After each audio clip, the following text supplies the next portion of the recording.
on behalf of the people of the state of Michigan. Thank you. Thank you, Your Honor. Good afternoon, Attorney Edouard Zaney, for on behalf of Ms. Monroe. She's present to my left, as well as co-counsel Cooper Dobies from my office. Thank you. All right, so again, this is the date and time set for sentencing in this matter. I note that back on August 13th, 2025, the defendant, Ms. Monroe, pled no contest to a series of offenses. I'll list them here briefly. They are all listed in the pre-sentence investigation report, but she pled no contest to a count 1, operating while intoxicated, causing serious injury. This has a maximum penalty of 5 years. There's a count 2, operating while intoxicated, causing serious injury. This also has a maximum penalty of 5 years incarceration. Count 3, operating while intoxicated, causing serious injury, also has a maximum penalty of 5 years and was subject to a no contest plea. Count 4, Ms. Monroe pled no contest, and it is operating while intoxicated, causing serious injury, again with a maximum penalty of 5 years incarceration. Count 5, same count, same charge with the same maximum penalty of 5 years incarceration. Count 6, same charge with a maximum penalty of 5 years incarceration. Count 7, same charge with a maximum penalty of 5 years incarceration. Count 8, operating while intoxicated, causing serious injury, same charge with a maximum penalty of 5 years incarceration. That's count 8, and then count 9 is homicide, murder, second degree, which has a maximum penalty of life imprisonment. There was a plea agreement by which the defendant, Ms. Monroe, entered her no contest plea to. That plea agreement is listed in the pre-sentence investigation report, and that report was authored by MDOC Agent Prochaska, dated September 29th, 2025. I will begin with the defense and ask, have you had the opportunity to receive and review the pre-sentence investigation report, and additionally, have you gone over it with your client, Ms. Monroe? Your Honor, we can acknowledge receipt of the pre-sentence investigation report. In addition, my office has had the opportunity to review the report as well as review the report with Ms. Monroe. All right, thank you. Ms. Monroe, I have a question for you, and that is, if you had questions or concerns about the content of the pre-sentence investigation report, were you able to discuss those questions or concerns, if you had any, with your counsel? Yes, Your Honor. Thank you.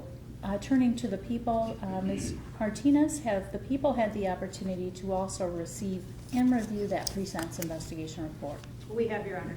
Thank you. From the people's standpoint, were there any changes to be made other than the sentencing date, which I will change right now on my copy to 10/15/2025?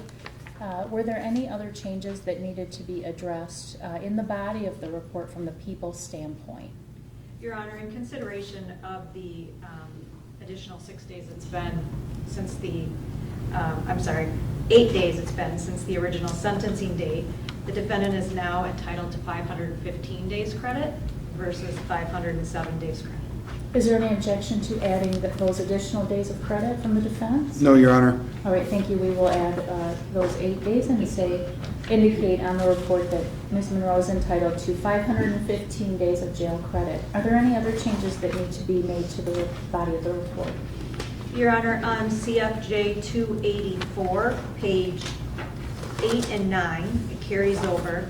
There is a list at the bottom of that page of the victims, and it includes their date of birth. The people would ask, and it's my understanding defense counsel has no objection to remove their dates of birth from this report due to privacy concerns. Thank you. No objection from the defense? That is correct, Your Honor. All right, thank you. So we would simply remove their dates of birth, all of the other evidence, names, ages, their description of the individual would remain. Yes, Your Honor. All right, thank you. That will be. I will order that the dates of birth be removed from the report. Thank you. Thank you. And also on CFJ 284, page 14, under consecutive sentences, that paragraph states that the prosecuting attorney general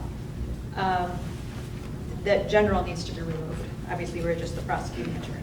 No objection to that from the defense? None, Your Honor. Thank you. We will remove the word general from that statement.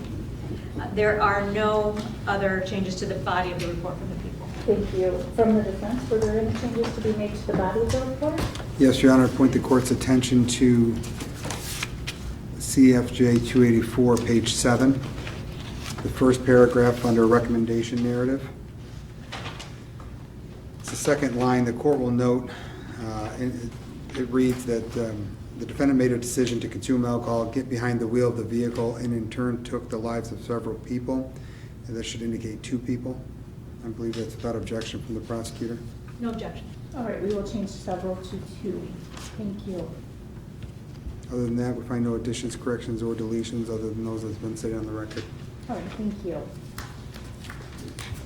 We will then turn to the sentencing guidelines, and I assume we can address the operating while intoxicated, causing serious injury guidelines. I'm assuming that once we've agreed upon the proper guidelines for that charge, that will apply to all of those counts of that offense, correct? That is Yes. the people's position. Without objection from defense, Your Honor, they're all the same offenses under the PAC code. All right, thank you. So the prior record variable score as to the operating while intoxicated causing serious injury totals 20 points, which gives us a PRV level of C. I note that the 20 points is all accounted for in PRV 7. And then the offense variable score totals 145 points, giving us a level 6. I note that the Department of Corrections scored 25 points for OV3, 10 points for OV4, 25 points for OV9, 25 points for OV12, 25 points for OV13, 10 points for OV17, 15 points for OV18, 10 points for OV19, giving us, as stated, a total OV point score of 145, level 6. And then our guideline minimum range is calculated at 12 to 24 months. From the defense, is there any objection to the scoring or calculation of those guidelines? No, Your Honor. From the prosecution? No, Your Honor. Thank you. Turning to the homicide, murder second degree charge, I note that the PRV scoring remains at 20 points, level C, and the total OV scoring is scored at 275, level 3. And I note that 50 points was scored for OV3, 15 points for OV5, 25 points for OV6, OV9 was scored at 100 points, 25 points was scored for OV12, 25 points for OV13, 10 points for OV17, 15 points for OV18, again giving us a total score of 275, level 3, and the guideline minimum range was 225 to 375 to life. So was there any objection from the defense to that scoring or calculation? No, Your Honor. From the prosecution? No, Your Honor. Thank you. Are we ready to allocute then?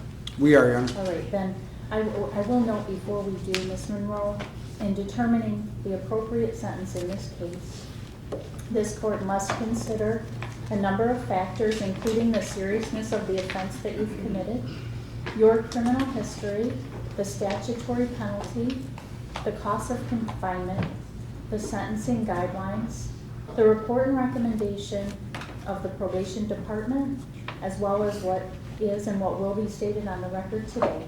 I'm going to give your attorney the opportunity to address the court first on your behalf.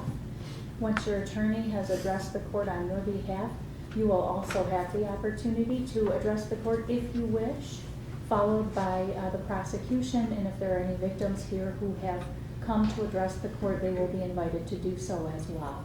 So with that said, Mr. Zaney, please proceed. Thank you. Your Honor, I just ask the court to recognize the filing of our sentencing memorandum in this case. Yes, it has been received. Thank you. And I know the court has reviewed that sentencing memorandum, as the court commonly does.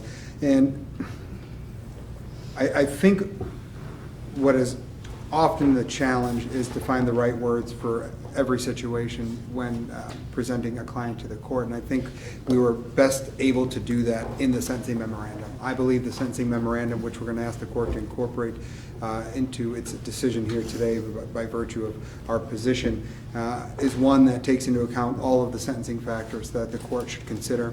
I would remind the court, and I think you noted this was a no contest plea, which, as the court is aware, affects the, there's purposes for that and affects my client's ability to freely speak. And I think, though, we've captured the essence of remorse and recognition of the offense in the sentencing memorandum. At least that was our attempt. And I think we did a diligent job showing the court that. I think the sentencing memorandum, again, addresses all the sentencing factors that the court needs to take into account. And we're renewing our request for the court to accept the agreement between the prosecutor and defense in this case and sentence accordingly. And we would just rest on the fact that the information in that report has been reviewed by Ms. Monroe and is something that I think can ultimately be the best picture you can understand Ms. Monroe's situation from the time that this incident occurred to coming before the court today. So without any additional magical words, Your Honor, I think the court's left with the consideration of sentencing her to the Killebrew agreement or not. Thank you. Thank you. And Ms. Monroe, did you wish to address the court at all today?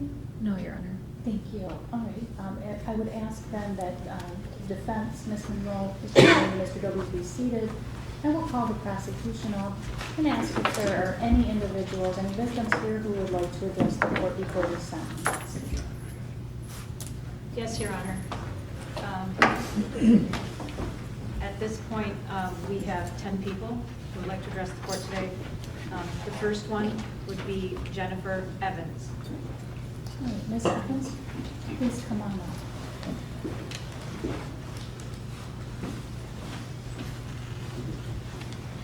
And whenever you're ready.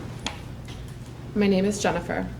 I am the mother of Annabelle and Eloise, daughter of Carolyn, aunt to Madeline and Mackenzie, cousin to Jessica, Dan, Aurora, Gabriel, Henry, Ivan, David, Monica, and Daisy, and Jonathan and Erica. Thank you, Your Honor, for the opportunity to speak today. Waukusta, Michigan is a place of magic and childhood wonder, much like that of the Tooth Fairy or the Easter Bunny. A warm nostalgia and safety that can't be captured or recreated in adulthood. Playing glitter fairies at the Waukusta Elementary's Dream Depot. The glow of Christmas lights while decorating Grandma's sugar cookies. Easter eggs filled with coins and chocolates hidden around the yard. Learning to skip rocks on the Looking Glass River and walks to the general store for Laffy Taffy, Tootsie Pops, and much to my mother's dismay, candied cigarettes. 4 generations have loved, learned, and grown here. On May 18th, we continued that tradition with our youngest generation. A walk I've taken more times than I can count, to a park that holds more memories than I can do justice. Our place of magic became a place of chaos, destruction, and death due to Miss Monroe's reckless and selfish choices. Children lost their father, wives lost their husbands, parents lost their sons, and multiple generations lost the life they had known only moments before. The damage was catastrophic and the reach exponential, impacting family, friends, and the whole community. My first memory following the impact was the desperate need to get to my daughters, Annabelle aged 6 and Eloise aged 3. Only that wasn't possible due to the severity of my injuries. I spent a month to the day at Sparrow. I spent an additional 5.5 weeks at Origami's assisted living rehabilitation facility. I was separated from my daughters for nearly 10 weeks. On Friday, May 17th, I was a single mother and first grade teacher, caring for my own daughters and guiding 23 other children each day. 24 short hours later, I could not floss my own teeth, brush my own hair, or bathe. I had to learn to use the restroom, dress myself, and mobilize in a wheelchair using only one arm. I had lost the use of 3 of my limbs, lost all of my independence, and my bodily autonomy. I was left unable to care for myself, unable to care for my children, and unable to teach. The days turned to weeks, and now the weeks to months. I have not known a single day free of pain since the crash. There's no position nor piece of furniture that offers complete relief. It's difficult to accurately scale the pain you feel when it's all you've known for 515 days. There are mornings when the mere brush of fabric against my skin causes pain. I've become a human barometer, sensing changes in the atmosphere in my joints. I too was served a sentence that day. I became a prisoner first to my hospital bed, then a prisoner to my body, and now a prisoner to pain. Only my sentence was forced upon me by no fault of my own, and it's a sentence I'll carry for life without the possibility of parole in 30 years. I've had 10 surgeries and outpatient procedures as a result of this crash, repairing ligaments, bones, a nerve, and a massive Monroe lesion. I required speech therapy, vision therapy, and driver's therapy. I still weekly attend EMDR therapy, physical therapy, and occupational therapy. Physical scars are not the only reminders I carry with me of that day. I'm painfully aware of the impact this has had on my own children. They are uncertain and fearful with each new surgery. They require reassurance that I'll only be at origami for a few hours and not have to leave them to live there again. I carry with me the guilt of knowing I could not protect them from you and being unable to hold them when they needed me the most. Haunted by Annabelle's words. You were just gone, and I was all alone.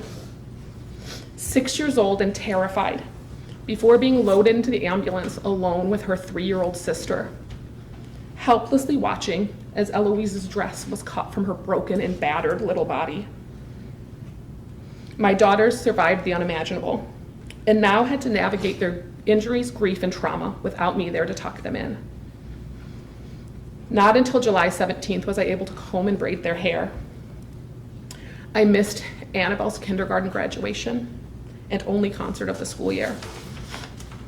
I was not there to hold Eloise when she screamed as they cut the cast from the leg that you broke. As a mother and teacher, quiet can feel foreign. Yet in assisted living, I found myself alone in my bed for quiet for hours on end, with ample time to think. I recall quite vividly an officer coming to Mary Free bed. He had driven Miss Monroe to the courthouse himself. I asked him if she was sorry. I needed to find the humanity in her. I needed to believe she was not the monster she had become in my mind. I spent a lot of time thinking about her children as well. Much like mine, they were denied the opportunity to be held by their mother. I thought about her parents and her siblings. Their lives rattled, their generations shattered. Sorry. I wish, Miss Monroe, that you had thought about your own family that afternoon, as much as I have thought about them since. Dozens of lives would look very different today if you had. The cowardice of your no contest plea is not lost on me. To be abundantly clear, you are guilty. Not once have your eyes ever met mine. I know your face, and yet you may never know mine, but I hope you remember our voices here today. When you miss your mother and you long for her embrace, I hope you also think of my Aunt Dee, Lucy, and George, who were forced to bury their sons and will always miss the warmth of Dan and John's embrace. When you're feeling down about missing your own children's milestones, I hope you also think of the 4 children who will miss Dan at birthdays, graduations, and every other moment, big and small. When you wake uncomfortable in your prison bed, I hope you also think of the discomfort and pain so many of us carry and will continue to carry throughout our lives. And more than anything, I hope to never think of you again, though I fear that will be hard to do because my body is littered with the scars you forced upon me. Thank you, Ms. Evans. Thanks, Sue. Carolyn Pop.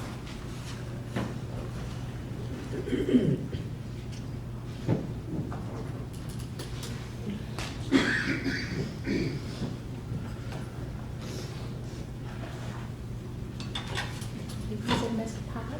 Miss Pot? Yes, Go ahead whenever you're ready. okay. Your Honor, I'm Carolyn Pock. I'm one of the many family members who are victims of Miss Monroe's crime. I am the mom of Jennifer. I am grandma, I am aunt, and great aunt to the 16 who had been together with me at the park. Her actions inflicted enormous damages and losses on us.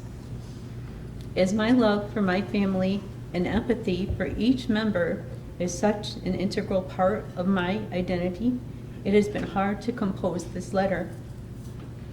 The tragedy is so vast. In particular to myself, I have been injured both physically and psychologically. Almost everything that was our normal lives was immediately changed. The physical impacts I suffered were primarily to my head and my shoulder. The visible evidence of damages are a small scar on my right hand ring finger and a long scar through my right eyebrow. One of the things that is not visible yet remains is the damage to some of the tendons in my right shoulder.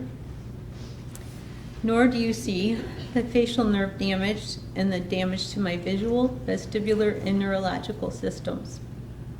These injuries still impact my daily life. I remain in the care of doctors and specialists who work toward helping me regain my pre-injury abilities and health. This crime has caused me psychological and emotional injury, which for me has been more painful than the physical injuries. I did seek out mental health help from professionals, and I do remain in care today. The sadness, confusion, anger, and grief have been huge. How couldn't it be anything but horrible? One moment, I was enjoying time with 16 other family members at a favorite place since my childhood, and within seconds, Miss Monroe's actions caused this mass casualty and the deaths of John and Dan. It is grief of their deaths. It is the trauma of what I did see, hear, and experience on the Hill and the flashbacks of that. Much of that was in my testimony back in December. It is the heartache that she caused to all the children and the adults in our large 4 generations of family. The loss of Dan and John is the hardest part of this tragedy. At the same time, I know it is even more grievous for their closest family, their wives, their children, their parents, their siblings. As I try to work toward healing, I hold on to happy memories of John and Dan from earlier that year and on the day of this tragedy. I think of Jonathan's smile and how he reminded me of his dad, my brother Roger, and he reminded me of my dad, his grandpa. I see John and Erica at their wedding reception and the joy for them that was shared by many present just in January of 2024. At our last gathering, I heard him tell my brother how good married life is. I see him joking around to entertain my granddaughter, and she's laughing at him. I will remember his kindness, his caring, his help and love to others. I think of Dan and his love for Jessica and their family. I appreciate his hope in God and new beginnings. I think of his kindness and creativity. I am grateful to have heard Dan and the boys sing and play guitar at a family gathering earlier that spring. On the day of the tragedy, I enjoyed his warm bear hug and the kiss on the cheek as I greeted him. I will forever miss my nephews. Our lives are forever changed. Every day, we live with the losses and the damages of this tragedy. Thank you. Thank you, Ms. Pop. Andrew Seifel, President of IAFF Local 258. 258, sorry.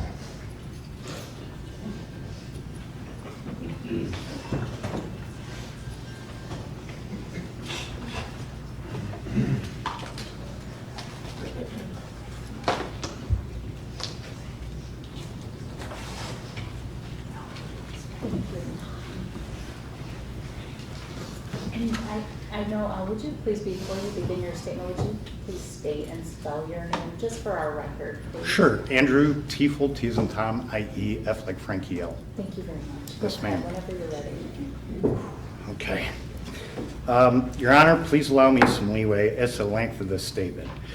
The three reasons for this are as follows. So that Jonathan Allen Esch's brothers and sisters are given ample opportunity to address this honorable court. Also, individually, submitting over 100 impact statements would be too overwhelming. However, the impact to our collective group is quite significant, and also to impress upon this court the significance of this murderer's actions. As this court is aware, our brother and his brother-in-law were murdered by the defendant sitting in this courtroom. We refuse to use this murderer's name because once this court gives a sentence, the defendant will have the same significance in our lives as that of its own family. First, we must impress upon this court that it was John's co-workers and brothers of Local 2258 who responded to the murder scene and attended to John's family. His brothers kept their composure, and his brothers kept their composure as John and John's brother-in-law, Dan, lay deceased in their direct line of sight. These men treated and transported a serious injured member of our brother John and Dan's family. From the fire chief to the newest member, this murder impacted our fire department. The fire department was also significantly impacted because we were robbed of John's presence, expertise, and love of patience. John was with us for 3 years and 10 months. During this time, he made his presence known by the lives he saved, fires that he fought, and his unyielding empathy and support for those who suffered from mental health, substance abuse, domestic violence, and the like. John spearheaded on his own, a resource book, which is still being used in the Tri-County area today. It is impossible to comprehend how much positive change John could have made in his career with us. This murderer took away someone who was completely devoted to helping people. The fact is that John would have moved heaven and earth to give this murderer the help it needed. So how does one quantify a person's potential when their hopes and dreams are taken so soon? We don't think it's possible, and trying just doesn't seem the right thing to do. We know in our hearts that John would have impacted hundreds, if not thousands of people with his love, care, a genuine concern for all people. It is safe to say that his true passion were his wife, family, and helping those who are suffering. Secondly, we must impress upon this court that many brothers and sister firefighters from different departments treated and or transported 12 other critically or severely injured family members. Each and every one of them should be commended for their actions. We must also add that police officers, sheriff deputies, state police officers, emergency medical service providers, emergency medical examiners, fire chiefs, and many more were on scene. They either treated John and Dan's family members or made sure that the scene was processed professionally so that this murderer could be in front of you today. They did this all while John and Dan lay deceased in their direct line of sight. Every person involved were absolute professionals, and we are humbly grateful. They all were impacted by this murder. Finally, we need to impress upon this court that the emergency room technicians, x-ray technicians, nurses, physician assistants, nurse practitioners, physicians, coroner technicians, coroners, and security at both Sparrow Emergency Department and McLaren Emergency Department were all impacted directly by this murder. Many are under the belief that those of us in these chosen professions have some sort of superpower to not feel or be affected by the carnage that these type of selfish creatures create. Many people believe that we signed up for this job, so deal with it. However, both are not the case. Every single call that involves this type of death and destruction, this murder in front of you, wantonly committed, affects every person who touches this to their very core. This murder did in fact, without any care or concern for itself, its unborn child, its children, its spouse, its family, John and Dan's families, and all the professionals listed above, did by its actions, purposefully and without remorse, put chemicals in its body and that of its unborn child, which altered its mind and physical abilities. Caused total and complete mayhem, destruction, and irreversible injuries. Destroyed the lives of its children, spouse, and family. Murdered Jonathan Allen Esch. Murdered Daniel George Harris. Emotionally and mentally scarred over 100 professionals by its actions. Crushed the hopes and dreams of a newlywed. Crushed the hopes and dreams of another man's loving and devoted wife. Crushed the hopes and dreams of a man's children. Crushed a mother's soul who has seen too much pain and suffering for one person. Catastrophically devastated the murder victim's siblings. Caused irreparable generational damage. However, none of this is what our brother would have wanted for any of us. What he would have wanted us is what we have done and continue to do. Our brother's family has now become our family. We watch out for them.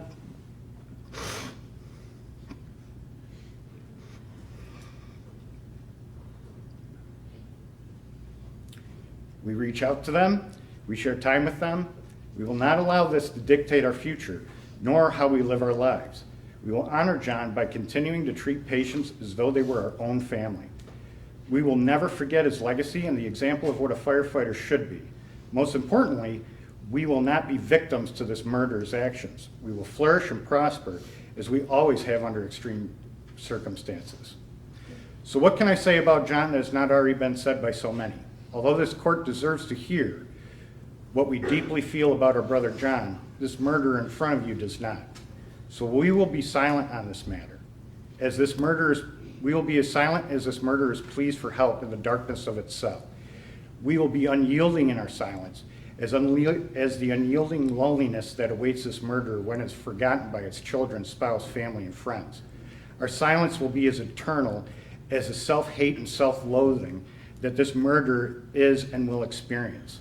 Finally, our silence on this matter will be as crushing as the seconds, minutes, hours, days, weeks, years, decades, missed birthdays, missed anniversaries, missed funerals, missed weddings, missed births of grandchildren, missed intimate moments, missed hugs, missed touches, missed first words, missed first steps, missed proms, missed homecomings, and missed opportunities for forgiveness. We also would like to extend our eternal thanks and gratitude to our fire chief, Todd Allen Hendy, our fellow union brothers and sisters, the Esch, Glatz, and Harris families. In your own grief, you wrapped your protective arms around our local, and this has continued ever since. We are closer than ever, and nothing will break these bonds that we have formed. Finally, I was asked to share this with you. See, last night I asked one of my brothers if the statement was a little bit too much. And he said, "Is that a joke? She willfully got behind a wheel and murdered 2 people and left the scene hoping not to get found and not take responsibility. She ruined generations of beautiful people who lost what John would have given them. This, can't say it, tore a family and a fire department apart and deserves to rot." Your Honor, we thank you for your time and we appreciate this opportunity to be heard. Thank you, Captain Seifel. Thank you. Erica Glatz.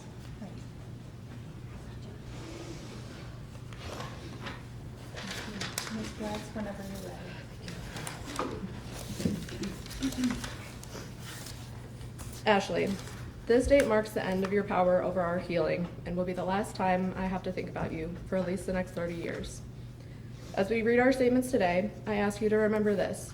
While you may feel a flicker of empathy for a moment, maybe even a few days, these are the realities we are sentenced to live with every single day for the rest of our lives because of what you have done.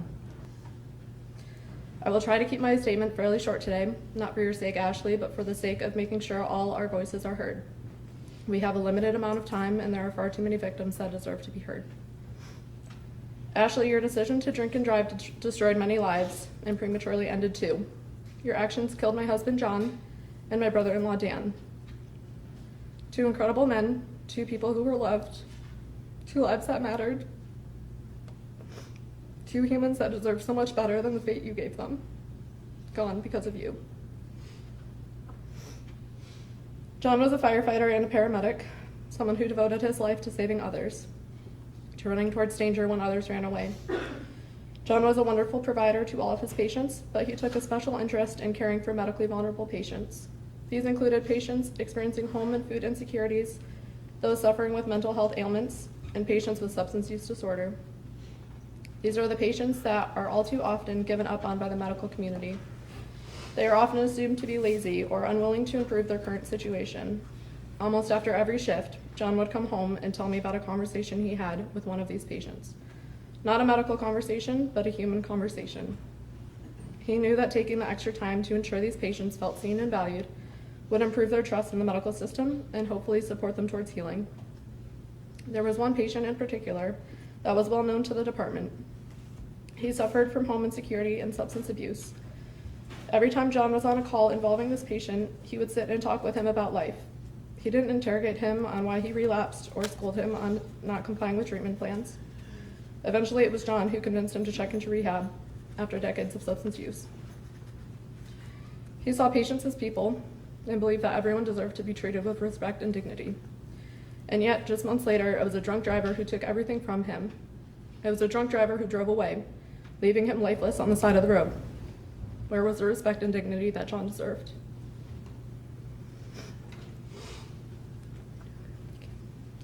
My husband was everything to me.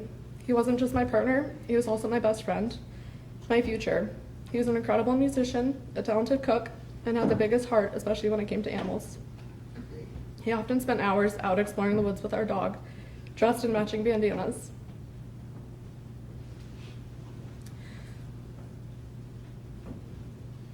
They would overturn rocks and stumps, looking for mushrooms and cool bugs. Our dog absolutely adored John. They were each other's best friends. After John's passing, our dog would still run to the window at the sound of the garage door, tail wagging, waiting for his dad to come home so they could go on one more adventure.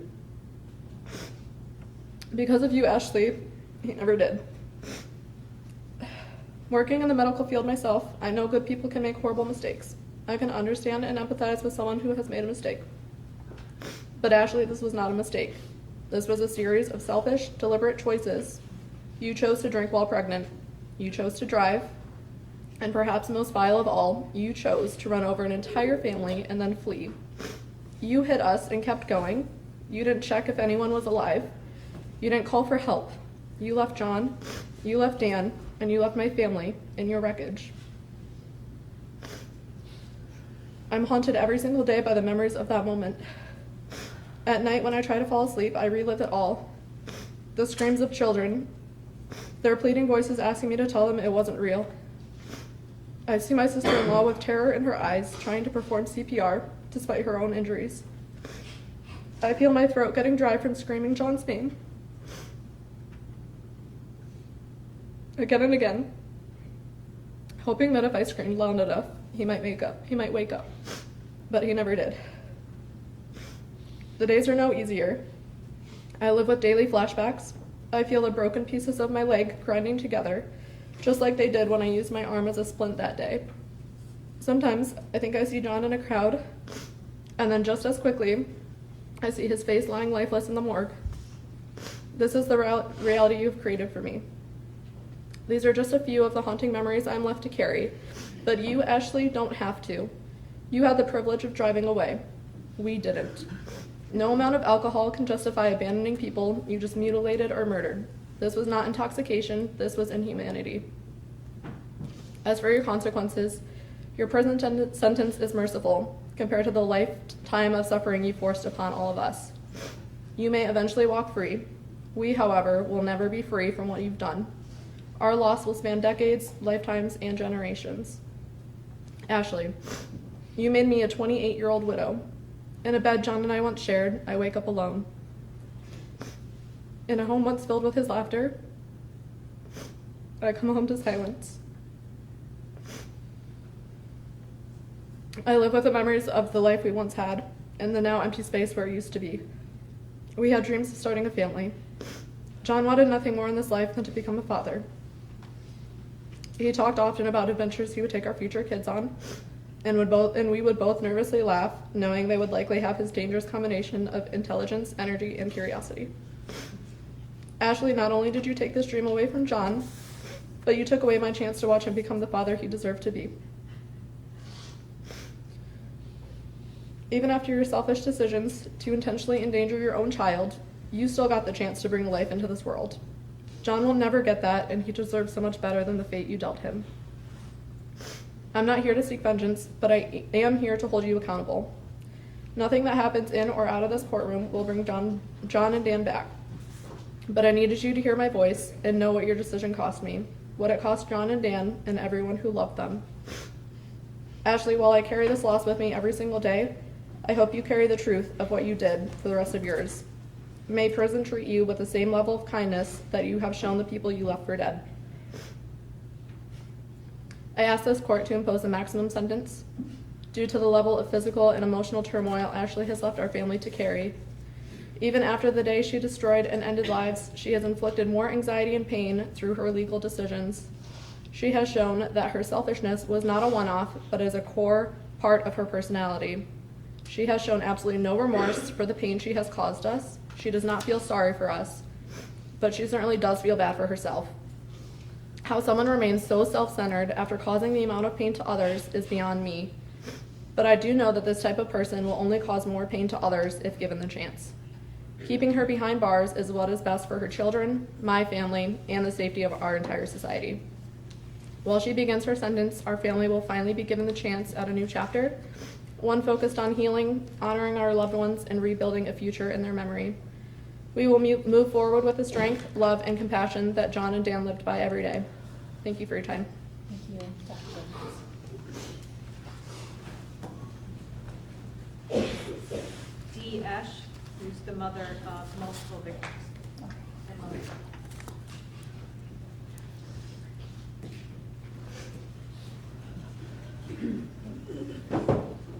Mrs. Ash, whenever you're ready, please go ahead. Good afternoon. My name is Dee Esch, and I am the mother of Jonathan Esch and mother-in-law to Dan Harris, mother to Jessica Harris, grandmother to Aurora, Gabe, Henry, and Ivan, mother to David Esch, mother-in-law to Monica Fabrice, and grandmother to Daisy Esch, and I am also the mother-in-law to Erica Glatz. I am also a sister-in-law, an aunt, a great-aunt to others that were involved in this crash, the crash that caused the deaths of John and Dan. Ashley, when you smashed into my son Jonathan with your car, you fractured both his lower legs, including his left ankle.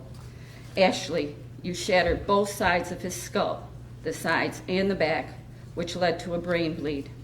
Jonathan also had a fractured a hinge fracture, which means part of the skull broke off but was still attached at one place.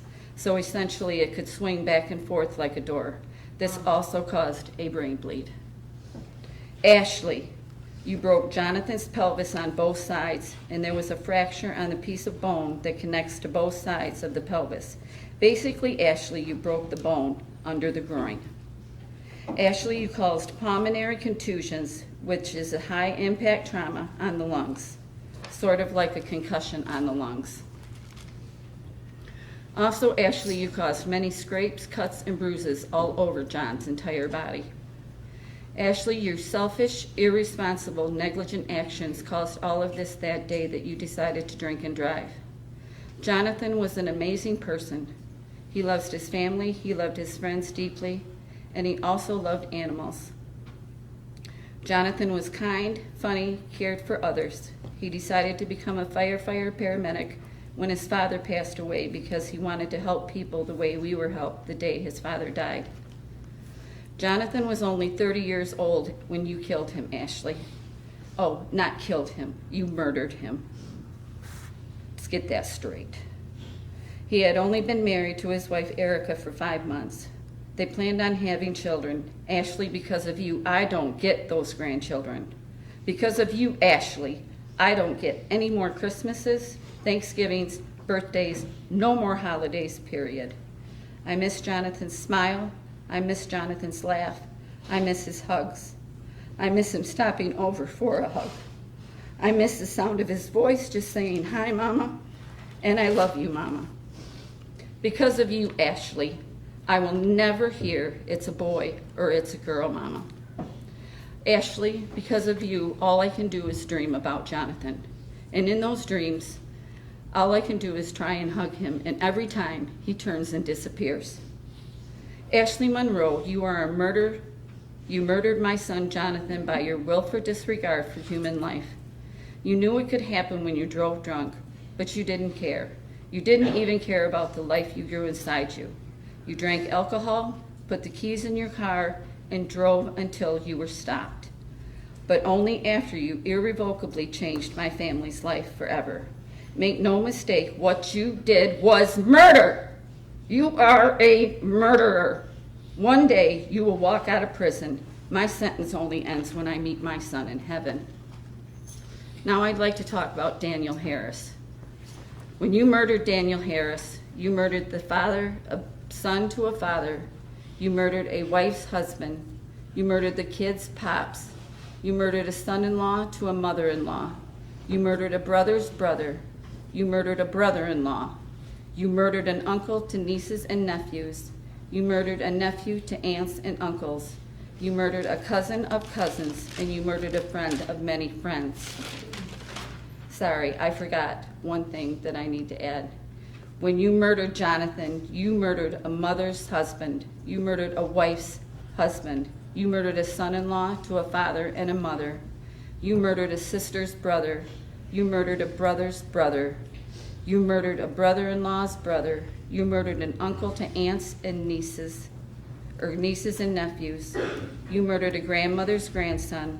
You murdered a nephew to aunts and uncles. You murdered a cousin of cousins, and you murdered a friend of many friends. When you smashed your car into Dan, you fractured the bone in his lower right leg. Ashley, you broke.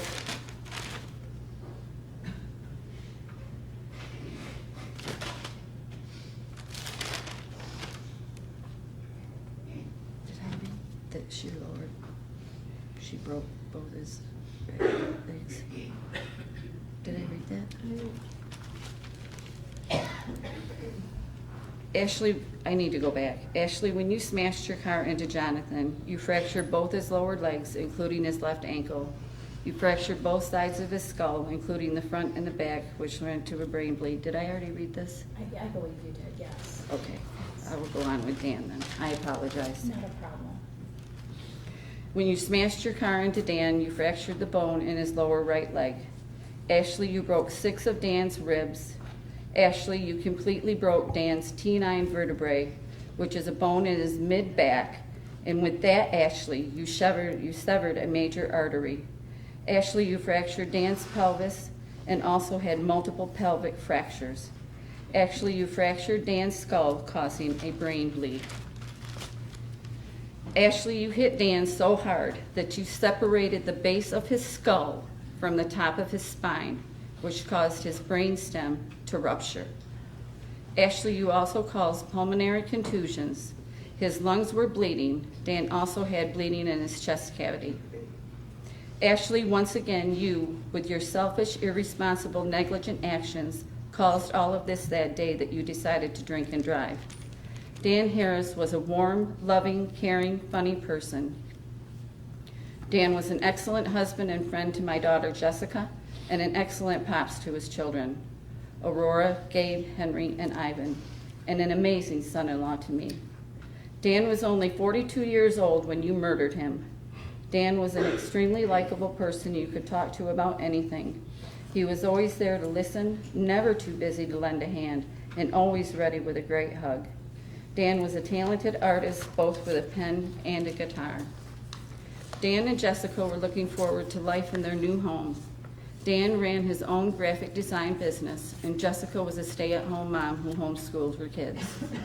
Once again, because of you, Ashley, we don't get any more Christmases, Thanksgivings, birthdays, any type of holiday or celebration with Dan ever again. I will miss his laughter, his smile, his playing the guitar, and going to listening to him sing karaoke, and I miss his hugs. Ashley Monroe, on May 18, 2024, you murdered Dan Harris. Once again, you drank alcohol, put the keys in the car, and started it and drove drunk. Make no mistake, again, this was murder. You are a murderer. Now I'd like to talk about my daughter, Jessica Harris. When I first saw Jessica, she was being brought up over the guardrail on a gurney, covered in blood from head to toe. She ended up on life support for 3 days. It was at least 1 month before Jessica came home the first time. For the next 10 months, I lived with my daughter and her 4 children. Jessica was in and out of the hospital for the next 9 months with 9 surgeries trying to save her leg. She had 12 broken bones altogether, Ashley. Finally, in February of 2025, they had to amputate her leg from the mid-knee down. It's been extremely difficult watching her learn to walk again and suffering from the phantom pain. But she is a strong, independent woman, and she will persevere. Ashley, you also injured my grandchildren. Aurora, 16, had 8 stitches in her upper thigh and a severe concussion. Henry, 7 years old, had a concussion. And Ivan, 3 years old, had a fractured hip and scrapes all over his face. Gabe, 14, was walking ahead of the group and turned around to witness Miss Monroe driving away from this crash with her hand over her mouth. He ran over and witnessed his family members strewn all over first finding his little brother Ivan to the side of the road. This has also impacted my son David Esch and his wife Monica and their daughter Daisy. Physically, David broke a rib and Monica hurt her tailbone and her nose. Luckily, Daisy only had a few scrapes and bruises. Mentally, David now suffers from PTSD, nightmares, and survivor's guilt. Monica suffers from nightmares, and Daisy also suffers from nightmares. David, Monica, and Daisy were on their way to moving to Germany, and that had to be put on hold for a while we had the funerals for Jonathan and Dan. What should have been an exciting time began with, and still is, filled with anxiety, nightmares, and misplaced guilt. This is just some of what we have been through, and we have a lot more ahead of us. We will continue to mourn the deaths of Jonathan and Dan for the rest of our lives. This is only one story of one family, of many families that Ashley Monroe has impacted through her selfish, irresponsible, and negligent actions. There is the Pack family, the Evans family, the Olmsted family, the Hanlon family, the Esch family, and the Glatz family. Ashley, your sentence could end in 30 years. We, on the other hand, have a life sentence. Thank you, Mrs. Esch. Your Honor, the next statement will be over Zoom. Monica Babis. Can you hear me? We can hear you and see you. Okay. My name is Monica Fabies. I am mom to Daisy, wife to David. I'm a proud military veteran with a long career in national security. My mission in life has always been to protect those around me and to serve my community. 2 concepts that are clearly lost on Miss Monroe. I am one of Miss Monroe's victims, and for a long time I wanted to look Miss Monroe in the eye, to be face to face for the first time since she hit us. But I understand now that closure cannot be found in crocodile tears. Still, I am here to explain some of the damage she has inflicted in hopes of eliciting any morsel of remorse. My daughter Daisy was only 2 years old when Miss Monroe drove into us. Aside from my personal pain, which I will certainly cover, it would be a disservice as her mother not to describe the most painful moments of this experience to the court. 2-year-olds have almost no concept of safety or lack thereof.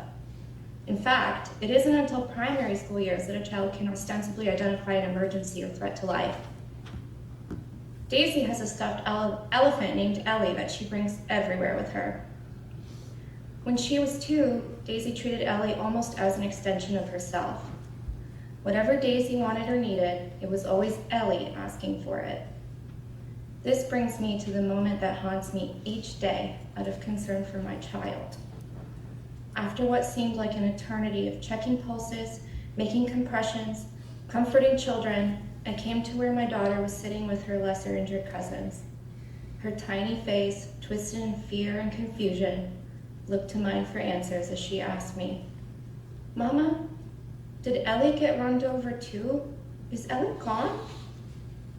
This 2-year-old had just watched her uncle pronounced dead on the scene, and her mother struggled to fail to save the other.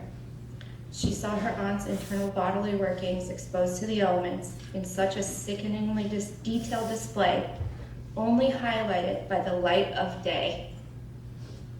She saw her cousins failing to get back up. She saw blood and bones and violence to an incomprehensible degree. We as adults struggled to understand what we saw that day. Imagine what that could do to someone whose brain is only developing. Someone who, until that moment, had no concept of what our bodies held inside or the level of danger we were in. Someone who had absolutely zero concept of death. In the aftermath, I began to notice signs of PTSD in my child. To illustrate how absolutely ludicrous that reality was, understand that we sought out and were turned away from pediatric mental health care providers who stated she was simply too young to treat, and they would not know what to do with her. It wasn't until a close family friend, a therapist herself, recommended the person that would end up our own personal angel in this dark period. Leah Young at River Grove Therapy near Washington, D.C. decided to give us a chance. She told us that Daisy will have been and will likely continue to be her youngest patient ever. Miss Leah, as Daisy called her, helped her understand safety again and find rest. The night terrors downgraded to nightmares. Still, the villain in Daisy's story remains. Daisy frames the world in terms she can understand. Any child does. To a child, someone who harms others to the degree that Miss Monroe harmed us is a villain. As such, Daisy refers to her, even today, as the bad lady. The only thing that helped Daisy sleep most nights was the idea that the bad lady couldn't come for us anymore because she was in jail. An absurd thing to have to do, by the way, is to explain to a 2-year-old the concept of jail, but such was my reality at the time. Even today, Daisy asks where the bad lady is and if she's still in jail. She only feels safe knowing that the bad lady is not allowed to be outside. Daisy's 3rd birthday came while we buried our dead. Her father, David, needed to be there at the funerals, especially considering the level of incapacitation his sister Jessie was in. So we made the painful decision to stay apart for the birthday. Wanting some normalcy for her, I struggled greatly to salvage what I could of what was supposed to be an exciting day for Daisy and her friends at Chuck E. Cheese. Having had to move to the party at the last minute, my daughter only had a small handful of children show up. A fellow mom came early to help me set up in silence as tears rolled down my face, watching my daughter feeling scared and missing her father on such a birthday. My elderly mother flew in from Europe at great financial and physical cost to help us during this time, because being an effective parent felt impossible. Everything felt like a failure that day, despite my and my mother's best efforts. And this brings me to myself. I am no longer the person I was. I struggle now to find my way through life. I struggle to understand the meaning of happiness. I struggle to make and maintain human connection. I struggle to want to be alive. Other than the obvious financial costs that Miss Monroe has imposed on me through her actions, I suffer a loss much more precious. It's my will to find joy in life. At the hospital that day, a very kind nurse helped me clean Dan's blood from my face and gave me a change of clothes so that I wouldn't scare my daughter when I could finally be reunited with her. He also gave me a toothbrush, toothpaste, and mouthwash, the things I was most desperate for that he somehow divined without my saying so. When I was giving Dan CPR, his blood had squirted into my mouth and hit me in the throat. It trickled down my face and all over my front, and it was all I could smell or taste. So I scrubbed and I brushed, and I did it again and again, and no matter what I did for the next few weeks, all I could taste was his blood. I drew my own blood, brushing and flossing and rinsing to a manic level. Still, only Dan's blood.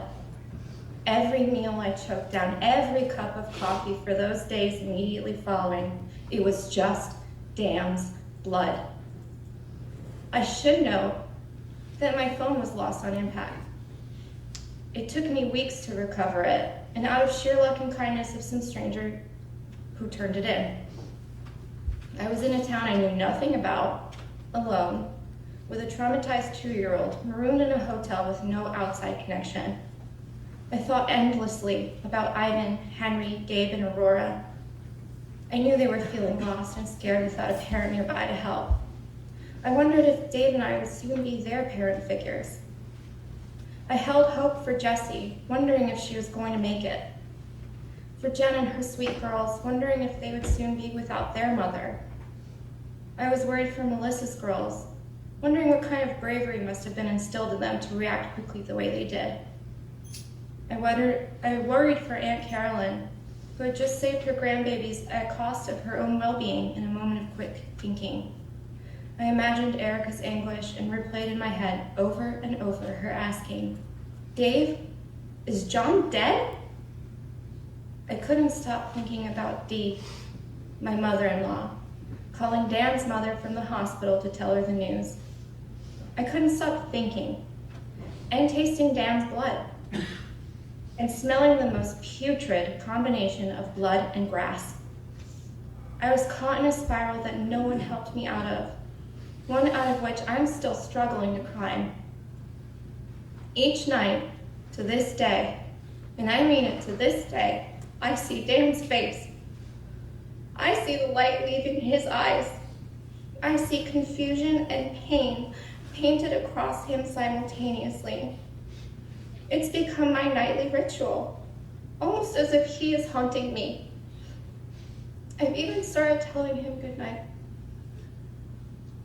My husband David and I are now separated. Navigating this horrific event has put an especially difficult strain on our marriage. We grew resentful of each other in the aftermath, when really, it is Miss Monroe who deserves the resentment. I resent her for the fear I feel walking along sidewalks when cars zip by. I resent her for the anxiety I have sending my daughter to school, where I might not be able to save her if a car veers into her without warning. I resent her for throwing my life off course and causing all of this pain. I resent her for impacting my mental stamina at work and causing me to no longer be the best of the best, fearful that I may be fired at any moment. I resent her for the medication I have to be on just to get me through each day. I resent her, and I will continue to resent her. The truth is, a person who gets behind the wheel drunk is not made overnight. A person who flees the scene of their own crime is not made overnight. Miss Monroe, just like any of us, is the sum of her choices in life. Each day that she morally compromised herself brought her one day closer to the person sitting in this courtroom. This was not some freak accident. This was hundreds of Miss Monroe's choices that culminated in what turned out to be the worst day of my life. I understand that Miss Monroe is a mother herself. I strongly believe, as one mother to another, that there is no maternal bone in Miss Monroe's body, because if there were, she would never have acted so recklessly. I also believe there is no humanity in this woman to be as selfish as she has been for so long. I believe with every fiber of my being that she would do it again. Because of this, I believe Miss Monroe has no place in society. She is a proven danger, and we must protect our most vulnerable from people like her. Thank you. Thank you, Ms. Fabese. Next will be David Esch. Thank you. Mr. Esch, whenever you're ready.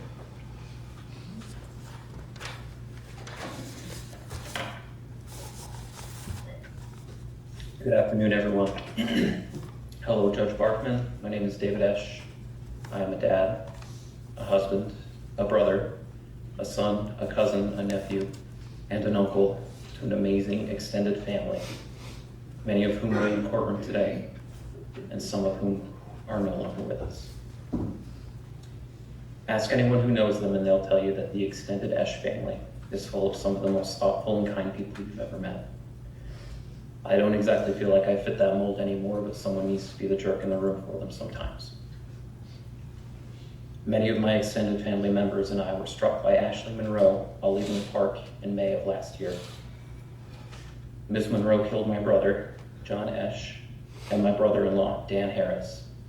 She fled the scene, and she left a whole extended family traumatized and scarred. I want to thank you, Your Honor, for allowing me to speak today. Some in the courtroom might be surprised to see me giving a statement virtually today.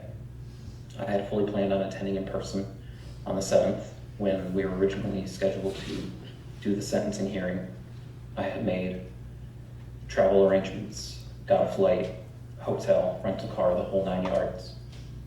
And then Ms. Monroe decided at the 11th hour that she wanted to take back her no contest pleas. And as a result, I am no longer able to accommodate being in Michigan right now for this hearing.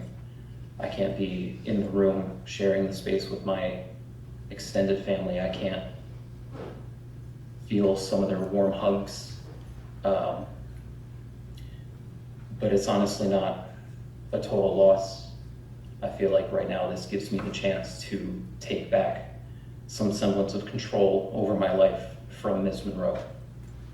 For the last year and a half, I have felt like I have been defined by this event. I'm not the person that I was before. I'm not the goofy fun guy at work. I'm not Mr. Dependable.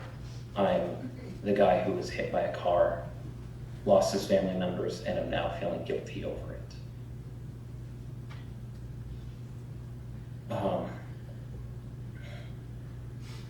So starting today, I'm going to do my best to no longer be defined by this event. I am not as interested in speaking on punishment for the defendant. I think 30 years is fine. I don't think it's great. I think more time would be appropriate. Dan doesn't get to see his kids grow up. John doesn't get to visit me in Germany, where me and my family moved. Ms. Monroe doesn't get to travel. She doesn't get to see her kids grow up. It's fine. What I am a little bit more interested in is something that my daughter brought up. First, a little bit about her. My daughter, Daisy Esch, is 4 years old. She was 2 at the time that Ms. Monroe hit us with her car. And she was in my arms when we were hit. And the fact that we came away as a family unit, all having walked away, I feel like is nothing short of a miracle.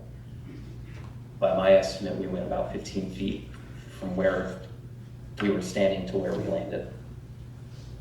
And she only had a few scrapes and bruises.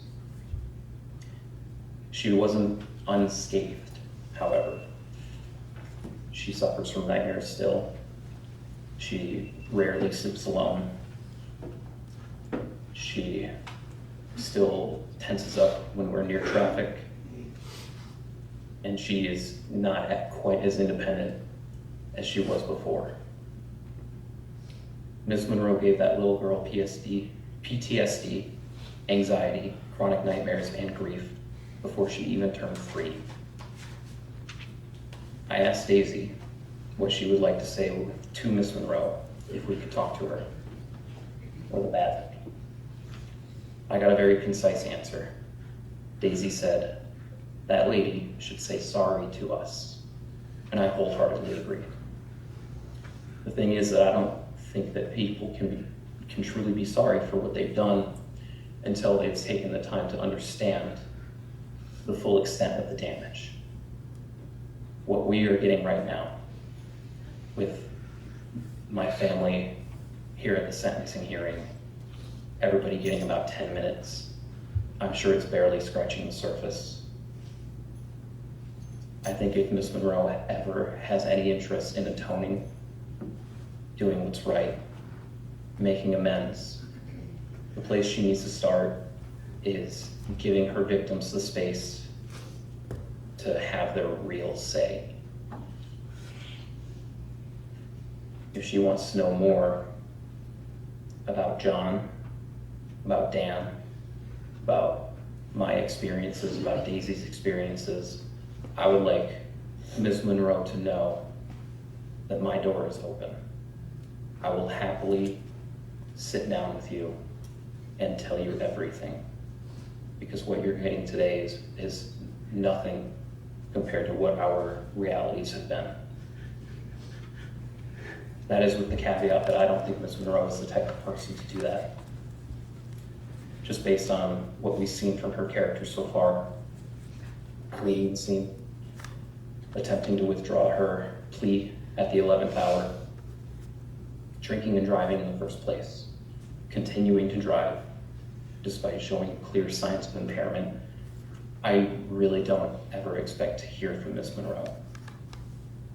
I don't expect her to ever be interested in knowing what kind of person John was when he was a kid, or the plans that we had made that we never get to see through. So I would like to, at the very least right now, for my sake, so that I can feel a little heard, talk about some of the things that are keeping me up at night. After Daisy and I landed in the grass nearby, we were struck unconscious.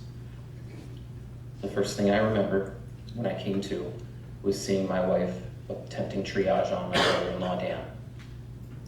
I saw a look of fear and panic and desperation in her eyes that I had never seen on anyone before.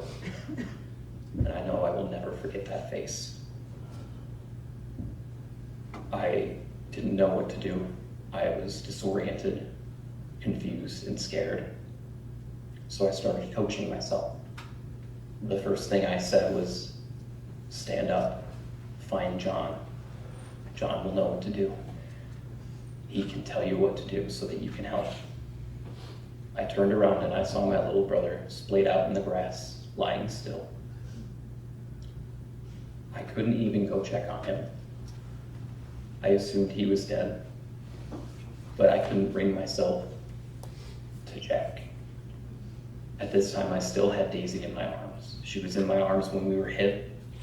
She was in my arms at this time, and she would still be in my arms for the next 5-6 hours. I felt like I couldn't take her close to her uncle like that. I felt like she couldn't see that. I had to protect her from it. Something just told me I had to, but I wanted to check on John. It killed me for months to feel like I didn't do everything that I could to help him that day. My sister Jessie was laying in the grass nearby. She had a gaping wound and her head was already swelling. I had no idea if she was alive or dead, and again, I couldn't bring myself to do anything to check on her.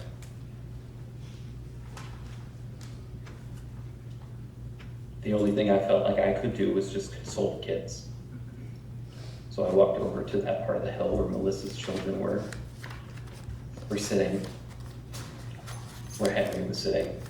And I did my best to just comfort them because it's all I felt like I had in me. It was at that time that Daisy asked for her stuffed elephant. She had left her at my grandmother's house up the road, but in her confused state, she thought she had brought her and she thought that she was hit by the car. She said, "Was Ellie hit by the car? Is Ellie okay?" And it was the only thing she could do to wrap her mind around it. Still remember Erica, the look in her eyes as she cradled her twisted leg and asked point blank if my brother was dead. I told her that I thought he was, and I tried to go check on him again. I got several feet from him and froze once again, powerless to do anything. I knew even in that moment, I felt that he was gone, and I knew how senseless it was. Just sudden and senseless and pointless. To have his life ended so soon. He was doing so much good. He had just gotten married. We had made plans. We were gonna go check out his house the next day. He was gonna come to Germany to visit.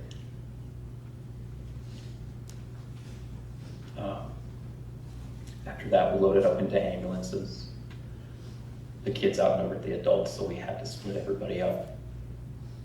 I went with Daisy, Gabe, and Henry in one ambulance. Monica went with Aurora, and it was in the ambulance that I finally had a chance to call my mom and to make sure that somebody was with Ivan, but I had to tell her that John was dead and that I was pretty sure Dan was dead, and I had no idea if Jesse was alive still.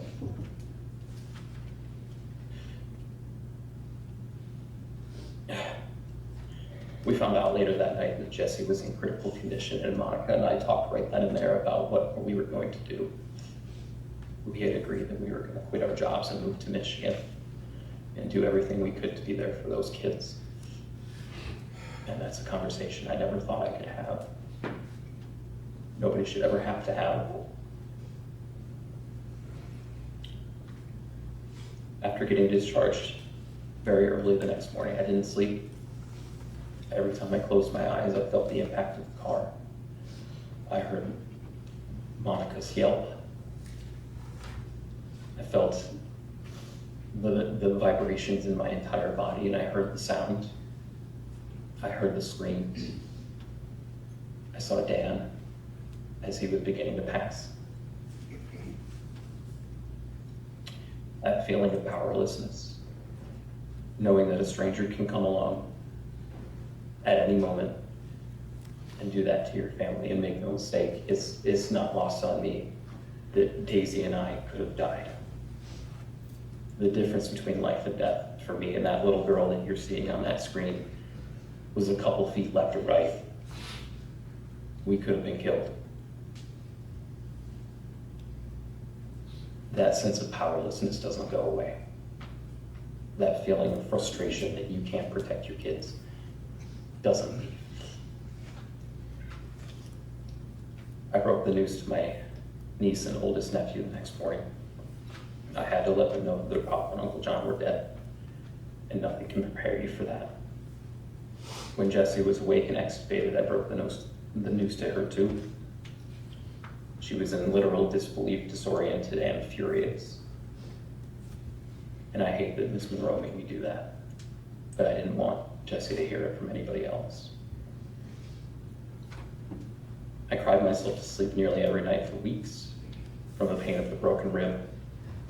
All things considered, I feel like it was pretty mild when compared to what everybody else was going through, when compared to the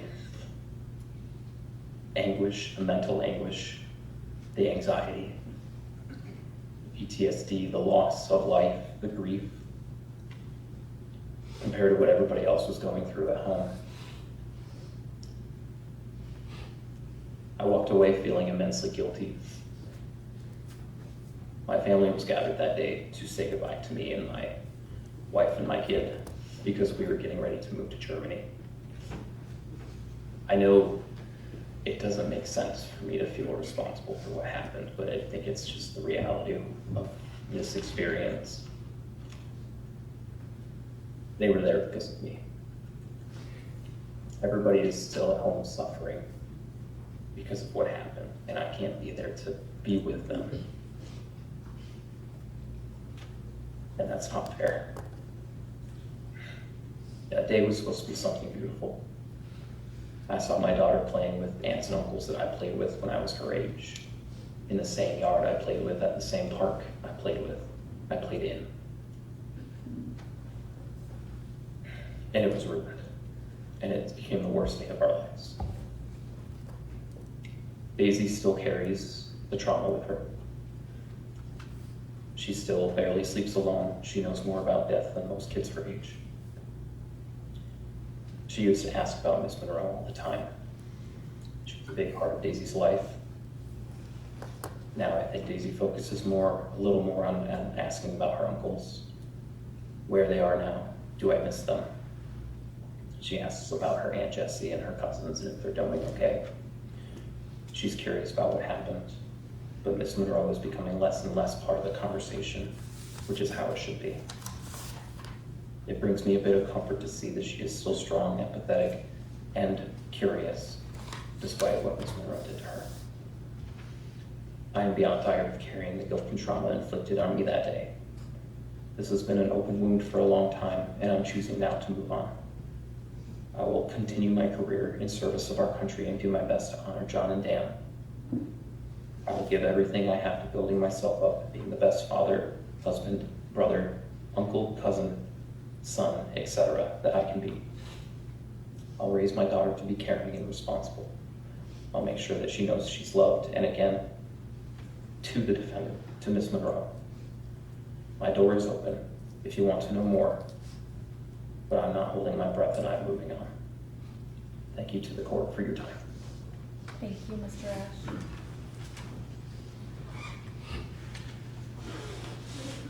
Your Honor, next we have Lucy Harris, mother of Dan Harris.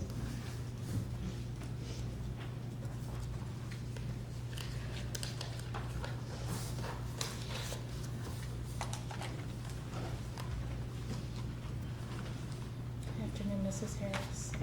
Your Honor, Judge Barkman.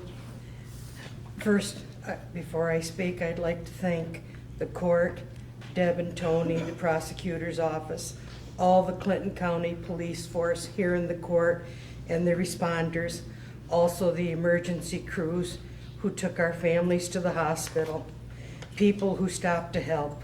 Words cannot express what everyone did. What a kindness in spite of the tragedy. Thank you, everybody. I am Lucy Harris, mother of Daniel Harris, who was killed on May 18th, 2024. The call I received that Dan is dead still echoes in my head. How can my Danny, my third son, my baby boy, be gone, leaving a hole in my heart and the hearts of George, Danny's pop, and his brothers, Ash and Andy, and all our family. Danny died, his wife Jessica critically injured, injuries that required her leg to be amputated. 3 of their 4 children, my grandchildren, injured and hospitalized. Jessica's brother John died. John's wife Erica injured. Jessica's brother David and wife Monica, daughter Daisy, all injured. And many of Jessica's Esh family members. Seeing and finding out how many injuries in the family was heartbreaking. From a day of fun and happiness for them to tragedy and misery because of the senseless act of a person who chose to drink and drive. What goes on here today will never bring our Danny back, or John. I am blessed to have the love and support of my husband George, my sons Ash and Andy, and their wives and children. I am so thankful Jessica is here in my life, along with Aurora, Gabe, Henry, and Ivan. Our family is blessed that we have forged a bond with the Esh family. Jessica's mom, Dee, and I both lost our baby boys, young men, loving husbands, Danny, a wonderful father, fatherhood and John's future, all taken away The love and comfort of our families through shared memories help us to carry on the legacy of Danny and John. My thanks to all the Esch family. Through all this, I have had the privilege to get to know Erica and her family. My sadness and grief will never go away. I have the support of family, friends, and my church. Danny's presence is alive in our home. Pictures from baby to man, Danny's music. I hear him singing. I see his artwork. I miss his wit and her humor. My belief in God is where I find comfort. Danny was a treasured son, brother, brother-in-law, uncle, nephew, cousin. Danny was a husband, father-in-law, son-in-law, brother-in-law, and relation to all Jessica's family. Danny had many friends, schoolmates, Boy Scouts, college friends. He valued his clients, and many became his friends. He is missed. And finally, I did not see my son close his eyes or hear his last faint sigh. I only heard that he was gone. Too late to say goodbye. Thank you. Thank you, Mrs. Harris.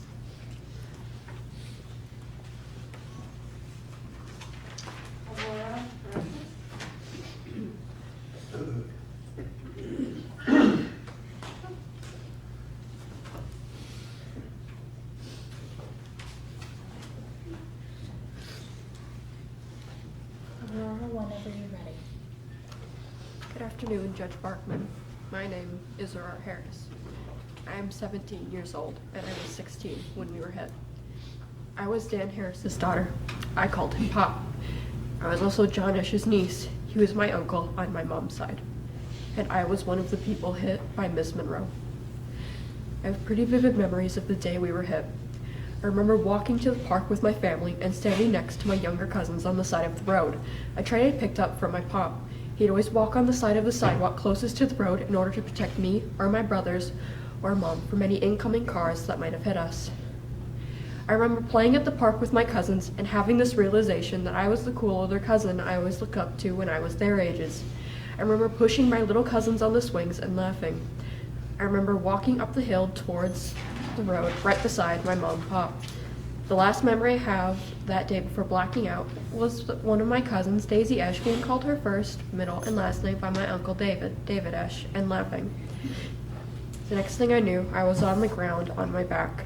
I remember hearing my Aunt Monica telling me not to move, though I was still pretty out of it. I remember everything hurting. I even remember the feel of the grass against my injuries. One of my first thoughts when I heard the words "we've been hit" was, did we get hit by a bomb? Because I'd somehow ended up flat at my back at the bottom of the hill. I remember being loaded into the ambulance where I was in and out of consciousness. I remember my clothes being cut off and being put in a hospital gown, after which I started to really become aware of the situation and realized that it wasn't a dream, that it was real. I sustained several injuries from being hit. My knee was injured to the point of needing several months of physical therapy in order to walk without a walker. I sustained a severe concussion that had me throwing up for the first week after being hit and left me unable to look at screens or light without having severe migraines, had road rash covering the entirety of the front of my left arm, and somehow ended up with a gash on my upper right thigh that left me with a nasty scar that is around 4 to 6 inches long and required stitches in order to heal. When we were hit and my pop and uncle were killed, I lost a lot. I lost the only real father figure I'd had in my life when my pop died. He was my dad, even if we weren't related by blood. He was there despite our differences, despite my flaws, and despite the chaos that came with our family. He stayed when my biological father threatened him. He stayed through my being manipulated by my biological father, and he stayed through every mental breakdown I had as a result. He never blamed me for what I was manipulated to say or do by my biological father. And when I finally came forth with some of what I went through at my biological father's hands, that was one of the few times I'd ever seen Pop cry. He was always strong, but hearing that I was abused, both physically and sexually, on top of the mental abuse, I think that broke something in him. But he was there for me. He never called me impure or anything. He was never disgusted by me. He loved me despite my flaws and emotional baggage. On that note, there were a lot of things I wanted my Pop to be able to see and do with me. If and when I were to ever get married, I wanted him to walk me down the aisle. I wanted him to be there at my high school graduation, right at the front where he could see me. I wanted him to see me go through college and law school to become a lawyer, and if I ever had kids, I wanted to see him be the best grandpa to them. Because I know he would have been amazing. But I'll never get any of that. I can never be walked down the aisle by my dad. I can never see him at my graduation. I can never tell him how he helped me to push myself to become an incredible person, and I'll never get to see him become a grandpa. This was stolen from me. All because Miss Monroe couldn't call an Uber or have her friend drive her home. Our home feels empty without my pop. Even if he spent a good chunk of the day working in his office, I could still hear him, be it through the clacking of his keyboard, the clicking of his mouse, or the sound of him strumming his guitar. Sometimes he'd get one of the guitars out and play songs, and sometimes I'd join in and sing. One of my favorite memories with him is a few years back when it was just me, him, and my baby brother Ivan at home, and he brought his guitar out and played some songs where I looked over his shoulder at the lyrics and sang along. I miss having moments like that with him. I miss being able to knock on his office door and show him some drawing I'd done or a new character I created and tell him about their backstory. Sometimes we'd sit at the table and draw together or in the quiet or with some music playing. I miss his stupid dad jokes and dry, sarcastic sense of humor, which I definitely inherited from him. Pop's not the only one I miss, though. I miss my Uncle John a lot, just as much as my pop. My Uncle John was an incredible guy all around, and I had a special bond with him. I could talk with him about anything I wanted free of judgment. I could have my mom call him, and assuming he wasn't in the middle of something, I could just vent to him. My brother Gabriel and I were actually going to go to his house for a weekend over the summer. We also had a lot of similar interests. I loved being able to talk with him about Pokemon or The Legend of Zelda or whatever anime I was into. In fact, the last gift my Uncle John ever gave me was a charm bracelet with Pokemon on it, another being his copy of an older Pokemon game. I can talk with other people about Pokemon, and I can talk with other people about anime, but it just isn't the same. He was something special to me. He was kind of my backup dad. If anything were to have happened to Pop, I would have turned to him for advice and guidance and support. But he was killed too. He was stolen from us. Due to the combined trauma of being hit by a car and losing my dad and uncle, I have developed severe depression and anxiety that has impacted my day-to-day life. I rarely draw once or twice a month, if at all, compared to my weekly, at the very least, drawing before. I hardly read at all now, even with an entire shelf of books that I love. I can't listen to certain songs that remind me of my pop or Uncle John without crying. I can't watch certain anime without breaking down due to the fact that I used to talk with my Uncle John about them. Because, beyond my loss of interest, my anxiety is taking control of me. I constantly second guess my choices even when playing video games. I worry about the safety of my mom and brothers when they leave the house. Even if they're even a few minutes late to come home, I start to panic and think that they might have gotten in a car crash or something. I even worry about my own safety when in a car with people I trust. I could hardly look at a car without panicking for the first little while after being hit, which was difficult given that I had to be driven to physical therapy 2 or 3 times a week. I remember when my mom was in the hospital, and then when she came home, and when she went back to the hospital, and came home again, and then went back. This was one of the most stressful periods of time for me. I didn't know if my mom was going to be okay or if she was going to have to lose her leg or what. All I knew was that my mom had a bone infection that could have taken her life at any moment. My grandma had to move in with us to take care of us, and she has 2 dogs that she had to leave home alone for the majority of the day because of it. It was chaos, and I do not miss that point in time whatsoever. I don't miss worrying about whether my mom was going to lose her leg or even her life. I don't miss having no actual stability, and I certainly don't miss having to try and play mom to my little brothers in her absence. In short, I miss my pop, I miss my Uncle John, and I miss my old life. I wish Miss Monroe had just called an Uber or a friend or her boyfriend to drive her home instead of choosing to drive while drunk. Thank you. Thank you. Next, we have Jessica Harris.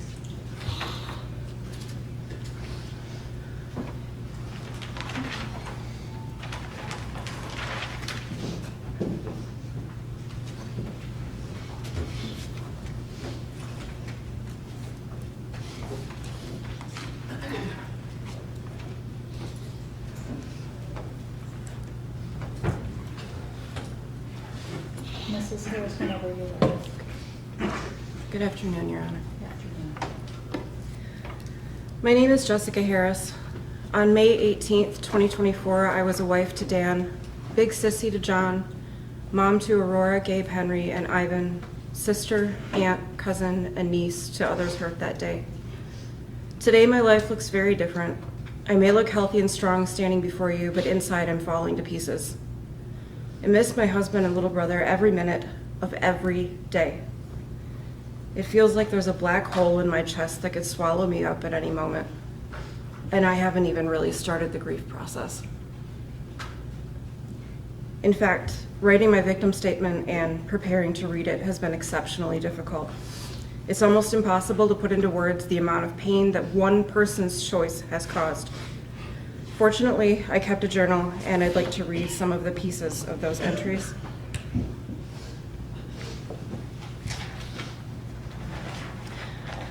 I've had really bad nerve pain for a couple hours, and this nerve pain, it felt like my foot was being dipped in acid. It was unbearable. I noticed that when the boys hugged me goodnight, the pain went away. Yesterday, I had to call the credit card company to tell them that my husband is deceased. I felt like I got punched in the chest. I could hardly function the rest of the night. I just finally got home from the hospital this evening. I have an infection in my leg. Everything hurts. My whole body hurts. I just want Dan here. I'm so tired of nurses and doctors. I want Dan, but I can't have him ever again. Dan was the completion of me. I have to go through the rest of this life as half a person. So this next entry was Henry's 8th birthday. Henry couldn't sleep. He's been crying. He misses his papa. He said, right now, I want to throw something worse than rotten tomatoes at the lady who hit us.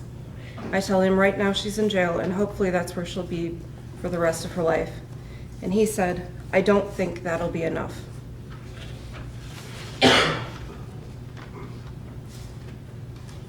I keep hoping and waiting to wake up from this nightmare. It's been almost 6 months and everything still feels unreal. Dan and I built a life in spite of so many challenges. Our life was so good. He was so good to me and the kids. He loved us so hard and we loved him so much back. The life I had with him felt like a dream. We talked about that a lot, how it almost felt unreal to have found each other. Sometimes I wonder if I dreamed him up, but I know I didn't. I saw his lifeless body. I can still see the sheet covering his head and feel his refrigerator cold arm in my hands. I've never had a nightmare feel so real. I'd still love to wake up if I could.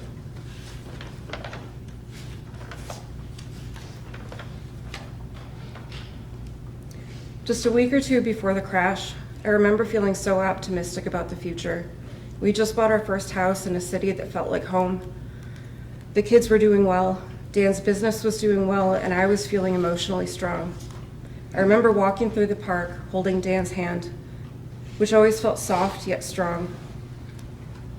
Seeing the sun shine in his big green eyes and telling him, I know I can get through anything with you by my side. I don't have that now.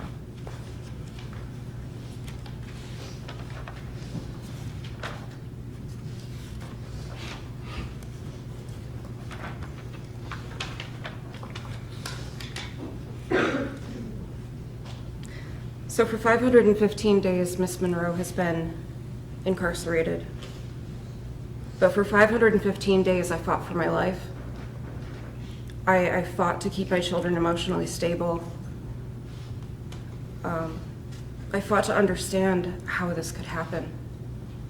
I fought with God. I've yelled at him over and over, why did you take them away from me?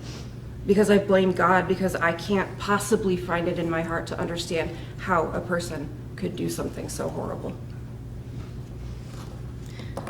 Dan and John were really two of the world's best men. They were so full of love for others. They made life joyful, and life feels hollow without them. There's no more hey sissy when I call John. The house is quiet without Dan filling it with music and dad jokes. They were our biggest support and fantastic examples to my kids, and I don't say that lightly. They also gave really great hugs. On May 18th, 2024, I joined my family to celebrate my brother's new job. I was fortunate to spend time with the most important people in my life, and that was all taken away by one person's choices. I was happy with my life, and I was looking forward to so much. I'm no longer a wife to Dan. I'm a widow. I'm no longer a sister to John. I'm bereaved. I'm no longer a happy, normal woman. I'm an amputee, and I will never be able to live a normal life again. Never. The biggest point that I would like to leave this court with today is that we had no choice in what happened to us on May 18th, 2024.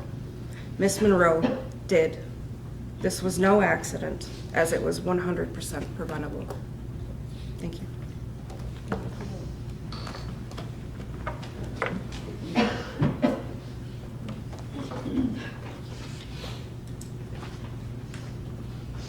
Your Honor, that is the last victim statement. Thank you. Does the prosecution wish to have accused before sentencing? Yes, Your Honor. Thank you. Over the past year and a half, my staff at my office and myself have had the honor of meeting and getting to know all the members of the family that were struck that day. And we've had to have the most impossible decisions with them about initial charges, if we should run a preliminary examination and ask Judge Clarizio at the time to send the case up on murder, if we should have a trial,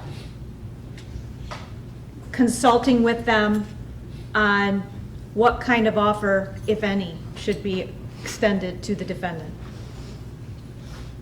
And I want this court to know, even though today technically is about the sentencing of the defendant, that that family over there has acted with nothing but grace and love, and are truly an example of how families should treat each other when the unthinkable happens. I wish I'd never met these people under these circumstances. I really wish it had been other circumstances, because there are people there that are such good humans. And it really makes you wonder, and I've dealt with a lot of crime, a lot of horrific things that have happened to people in their lives. Why, when something like this happens, does it happen to people like that? And I thought of all the people, and I was taking note when they were speaking, of all the people there that day.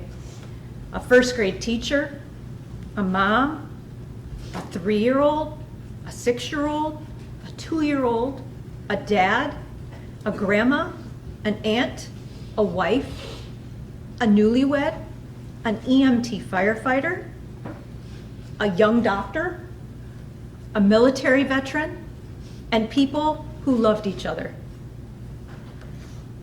I was not there on May 18th, 2024, but I will tell you, I know you've just heard a lot of statements from a lot of people who were there.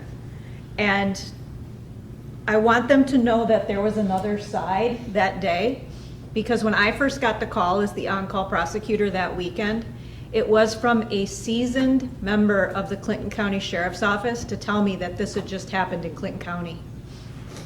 And I have never, in 25 years of practicing law, 15 years of being a prosecutor, had an officer call me, and when they were telling me what happened, break down during that call. And the reason he broke down was because of the kids, the children that were there and saw what happened. And right in that moment, even though I didn't fully understand the magnitude of what was happening in our county, I knew that this was something so horrific that it had rattled someone with that seniority. The victims, their family, their friends, their supporters, their colleagues have shared so much with this court about who John and Dan were, about how their lives have been impacted. And there are some people who question the agreement for the 30-year minimum on this. And I know that was an impossible decision for the family of Dan and John to make. And I want to be clear that that is the minimum sentence. That is the Killebrew agreement. That is what we stand by today, that she not be eligible for parole for 30 years. And if, I hope she reflects on this, she understands that this isn't something that happened to her. This isn't something bad luck that happened to Ashley Monroe that day. That's not fate. That's not, none of that. This happened to them, not her.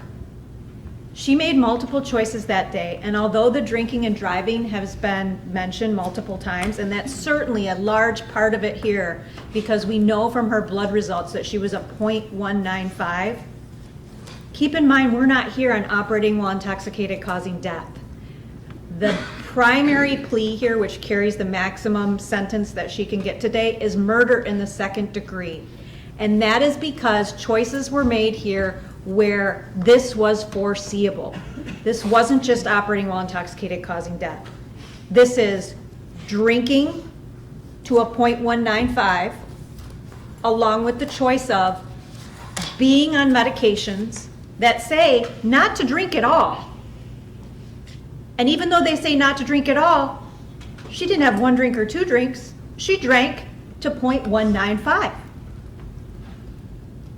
It is the choice of driving in that car, getting behind the wheel, continuing to drive for about 2 miles down Wacusta Road, going off the road to the right, going into opposing traffic on the left in no passing zones over hilly areas, doing that multiple times and not making the right choice at any time to pull over her car and stop. I had the opportunity to go to the scene where all of our survivors and our victims were hit. I walked that scene, and what struck me the most looking at what's there is this is clearly a park area. This happened in daylight. This happened in a space where a driver would reasonably be able to see that going through that section of the roadway, they should be exercising reasonable caution based on what is on that road, what is around it. There was plenty of space to see the number of people that were there, dressed in bright colors, standing there in the middle of the day. We have evidence from Monica Fabice that when she was coming towards the guardrail where this family stood, she wasn't even looking out her windshield. She was looking straight down. What was she doing? Some people have guessed maybe on a phone. Some people have guessed who knows what. But she wasn't looking at the road. So with medications, alcohol, not looking at the road, swerving all over the road, and not making a choice out of the multiple times she did that to pull over, she made choices. As one of the victims pointed out, multiple choices. And those choices took choices away from these good people back here. This isn't something that happened to her. It happened to them. And I have heard things about, of course, she doesn't have any convictions on her record for prior criminal acts. And I get that. I do. And I know the court has to consider that. But there is a difference here between intent and impact. And when the court looks at the snow factors, part of what the sentence has to be is deterrence. I don't have a time machine, I know this court certainly doesn't, to turn it back and bring Dan and John back, to bring back Jessica's leg, to bring back all the trauma they've been through. But the court can say to the community, this will not be tolerated because the sheer damage that it does to the citizens who live here, who visit here, who are here, there has to be a message sent to others in the community that when you make choices like the defendant did, the penalty is going to be severe. The consequences are going to be severe.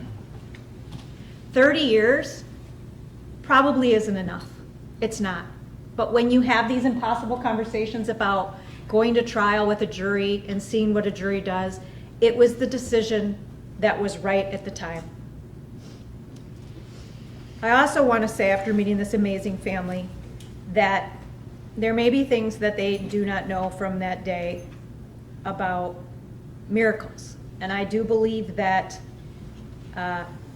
in some situations when we have a case like this, we have to have accident reconstructionists who put together what happened and try to tell the prosecution or the court or the defense attorneys what exactly happened. And there were some miracles this day. One miracle I want to say is there was a person on scene who was one of the first people to stop. His name was Jeff Hinkle. He hasn't testified in anything so far. He's a member of the community. He was an off-duty EMT, and he stopped, and law enforcement told me that but for Mr. Hinkle, this would have been a worse situation than it was. Mr. Hinkle got out of his car, stopped, and immediately took control of the scene, even coming up to the first officer who arrived there and was able to tell him who needed treatment immediately and what was going on. The fact that he was the first person who just happened to stop that day is simply amazing. Second, defendant left the scene. We know from Gabe, who is the young man, you can't see him on our screen, but he's the young man in the group picture far to the left, that when she was driving away after hitting his family member, she had her hand over her mouth. She knew that she had just hit many people, and she kept going. She left them there, no better than trash, no better than roadkill, no better than a piece of litter she threw out her window. She put her own well-being, her own self-preservation among her fellow human beings who she just hurt. Perhaps the only way she was actually apprehended, and we know who did this, and we're able to be here today, is because of some miracle of the universe. 2 deputies from the Clinton County Sheriff's Office who were coming to the scene and were in the right place at the right time, taking a route they normally actually wouldn't have taken but for the fact that one officer was training another,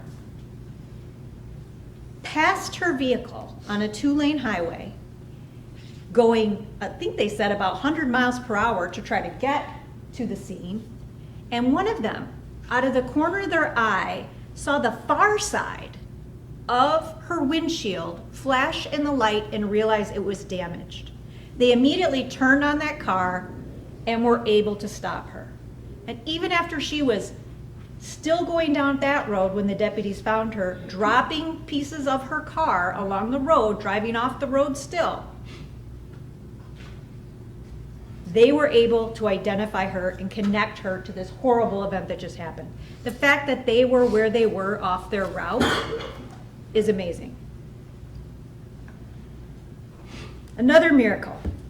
A lot of times, unfortunately, with these kind of incidents, we don't have witnesses who are not involved who saw what happened. I want the court to be aware that there were people, even though defendant didn't stop, there were people minding their own business that day at the park or near the park that came and did everything they could. Several people who were there, I think one was kayaking, had just finished kayaking, stopped and gave statements to police. They came and testified at the preliminary hearing. These people who also, based on the horrific nature of what they witnessed because they saw the impact, are also going through their own counseling. They didn't walk away. In fact, the humanity of Miss Temez, she saw Jennifer Evans, who was our first speaker, get launched. Jennifer went the farthest out of all the victims. She was sent away from the group. And her first thought was to get to Jennifer because she was worried that no one else, that the first responders wouldn't know that she was over there that far. And when she testified and when I spoke to her, she said exactly what Jennifer said. The first thing when Jennifer became conscious was she asked about her little girls, who are those two little girls in the bottom right corner, who by some miracle are alive. I don't think Jennifer remembers this because I think she was in shock, but Natalia was there encouraging her to stay awake during that time while everyone else was with the main group. I also want to thank Leanne Miller, who testified at the prelim, who was in the car behind the defendant, who testified about what she observed. She also stopped her car. Ms. Miller, the first person that Ms. Miller saw was little Ivan, who you can't see on here, but in the group picture, he is the little boy being held by Jessica. He was the only family member who was still in the road. Everyone else got thrown over the guardrail. Ivan was still on the side of the road by himself. She went to him and comforted him, a 3-year-old face down, offering him water, trying to put something under his head, take care of him. His dad had just been killed, unbeknownst to her, and his mom didn't even know if she was going to survive. The two biggest miracles of that day. Number one is that Jessica Harris survived. When this case first came out, and I was evaluating the law regarding second-degree murder for John and Dan, there was a time when the people were thinking this may be 3 murder counts. And whatever strength of will is in that woman brought her through the immense pain, suffering, and injuries to survive for those children so that they didn't lose both parents that day. And then finally, although I didn't know John or Dan, when I listened to the statements of their loved ones, and when I read, I know we gave you multiple other letters, Your Honor, from other people who loved, knew, and cared about these 2 men. The fact that statistically, based on the people that were in that group, most of them were children. The fact that we are not here on murder charges for children is simply astounding from a statistical standpoint. And maybe it's a miracle, but I also know after listening to what these 2 men are, that if 2 people had to die that day, it wasn't going to be a kid, and it wasn't going to be who they loved. And so when I hear their loved ones talk about them being protectors and caring about other people, I can almost guarantee you, without knowing them, that they would have been the 2 first people to sacrifice themselves for the rest of their family. And so it's not lost on me that the 2 people that were lost out of this incident are these 2 men, because they would have given that for them. I want to thank all the police jurisdictions because as I prepared this case and talked to the officers who, as John's department pointed out, they worked very hard on this case. One officer told me, in fact, that he will never forget this case because as soon as the call came out that multiple people were injured, that it was a fatality, and that there were a lot of kids involved, that the radio did not stop beeping with all the departments from all the areas who started coming lights and sirens to help. And he said, I will never forget that. You couldn't get through. There wasn't a department in the area that was not on their way to provide help for this family.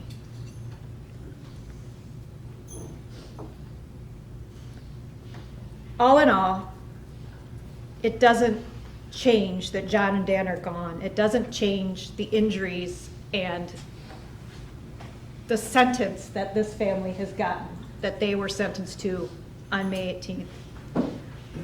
But we ask that you send the message to the community that defendant be held responsible for her choices that day, because this was murder, that she be responsible for the number of lives she's impacted that will carry on, as someone pointed out, generationally for this side and this side. That even though today might be the last day of the court proceedings before you, it's not the last day for this family. And we ask that, Your Honor, you follow the Killebrew Agreement, that she be sentenced to a minimum of 30 years in the Michigan Department of Corrections, with the top of that number to be set by Your Honor, but we ask that it be no less than 60 years. Ms. Martinez, I have a question Sure. for you. I just want to make sure that my math is correct, because I know this was a carefully crafted plea agreement between the prosecution and the defense. So as to the, and I'm looking at the homicide, murder second degree guidelines, I read 225 months to 375 months to life. So my calculations indicate that would be on the lowest end, 18 years and approximately 18 3/4 years. Correct. So 18 years and about 9 months. And then on the higher end of the minimum guidelines, that would be 31. Correct. Okay. So that would be, so the 30-year would be within the properly Correct. scored guidelines, and I don't think there was any dispute. Correct. All right, and that was, okay, I understand. Thank you very much. Thank you.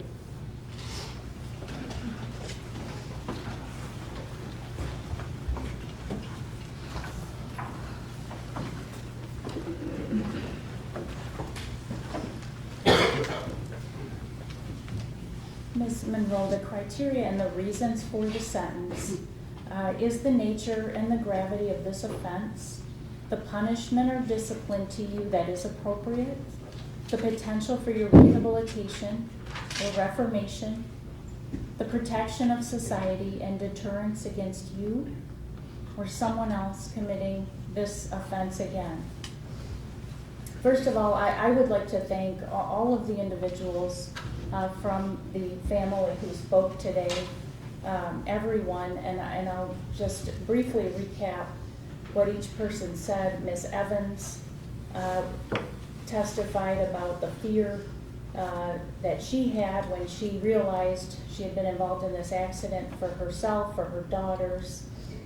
Ms. Pack, who bravely came up and spoke about, again, her fears with this terrible incident.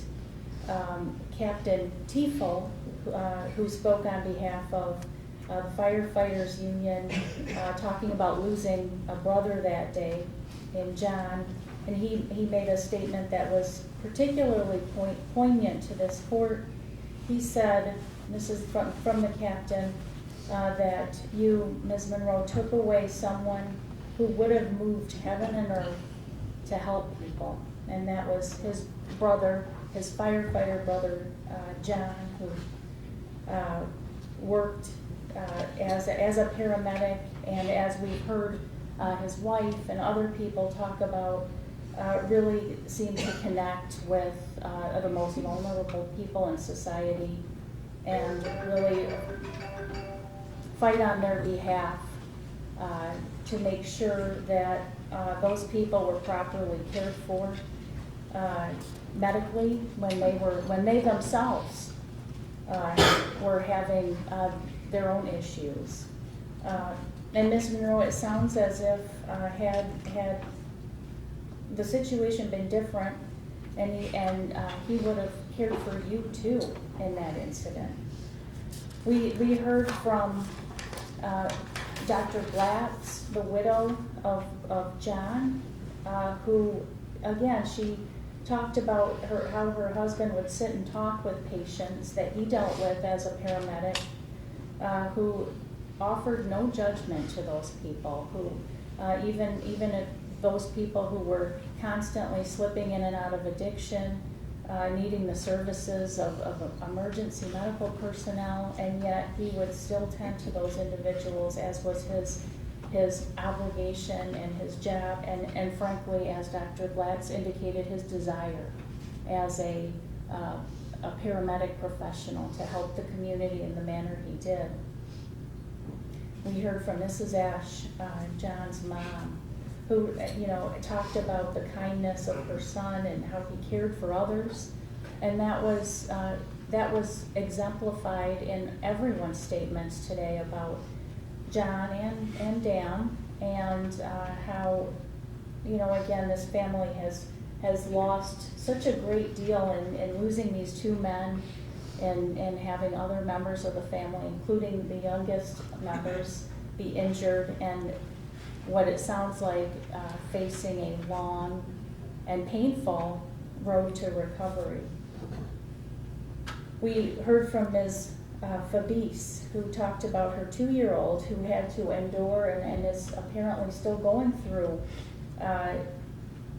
the symptoms of PTSD, who had to seek out counseling, who the family has had some challenges with depression, and feeling like they themselves were responsible for this. Since the day that this happened, they were gathered to say goodbye to their family, their small family, who was taking another job overseas. And we heard from Mr. Ash, from John's brother, who really eloquently said in addressing you, Ms. Monroe, what you're getting today is nothing like what our relatives have been going through for the past 515 days. So in other words, the sentence today, and I think other family members said this family is going to have to live with the memories of this terrible, terrible, tragic day for the rest of their lives, whether it's from their own memories of the incident, of the crash, of themselves, their family being injured and killed. A number of these family members have talked about reliving those moments in their lives and not being able to see a day where they don't either experience the physical pain or the mental pain of reliving those moments. Mr. Esch also talked about the fact that again, the powerlessness of himself not being able to help some of the victims, while his wife, on the other hand, was performing CPR in a failed attempt to revive her brother-in-law.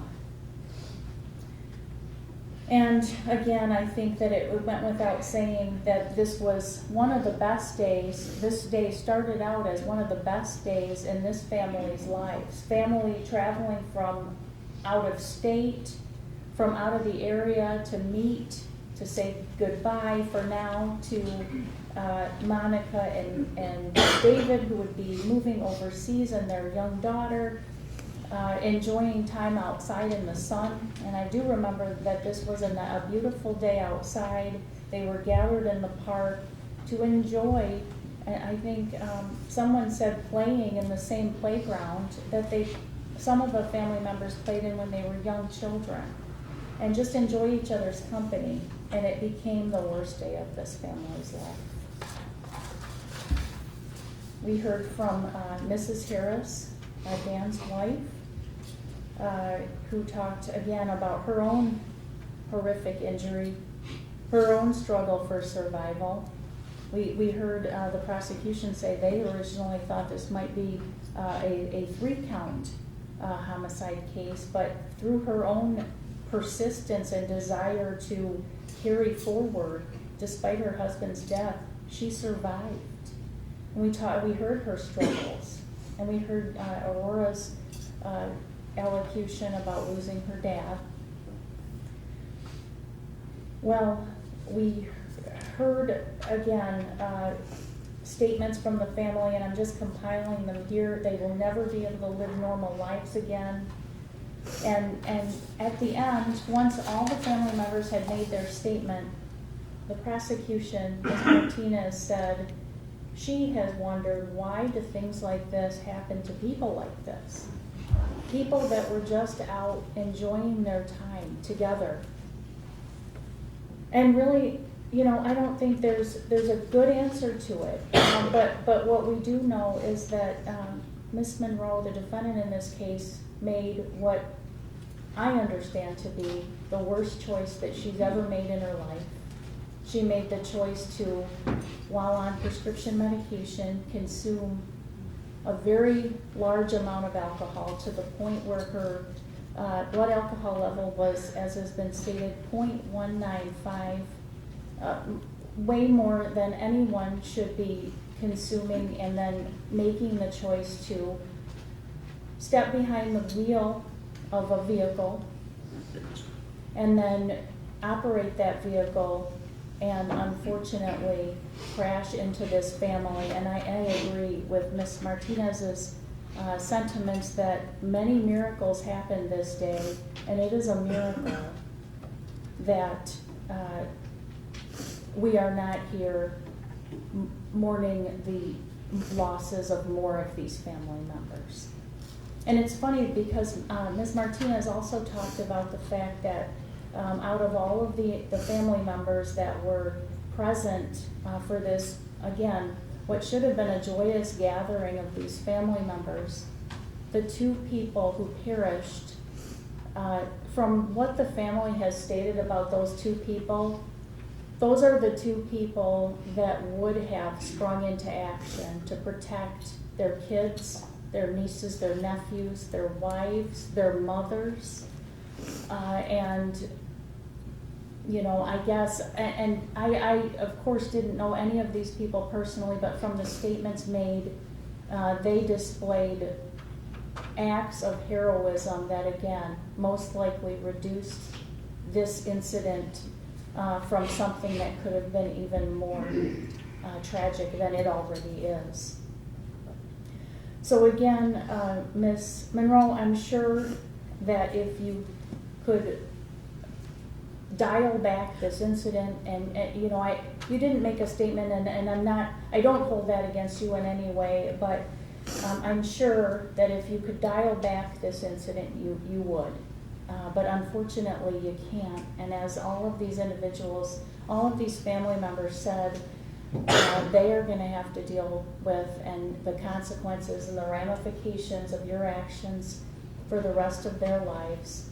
And I don't know that there's an explanation for what happened other than your choices that day. But I do know that something like this cannot happen again. Not here in this community, not here in Clinton County, not here in the state of Michigan, not ever. And so I do need to sentence you to a sentence that will not allow that to ever happen, not allow you to make these same choices again.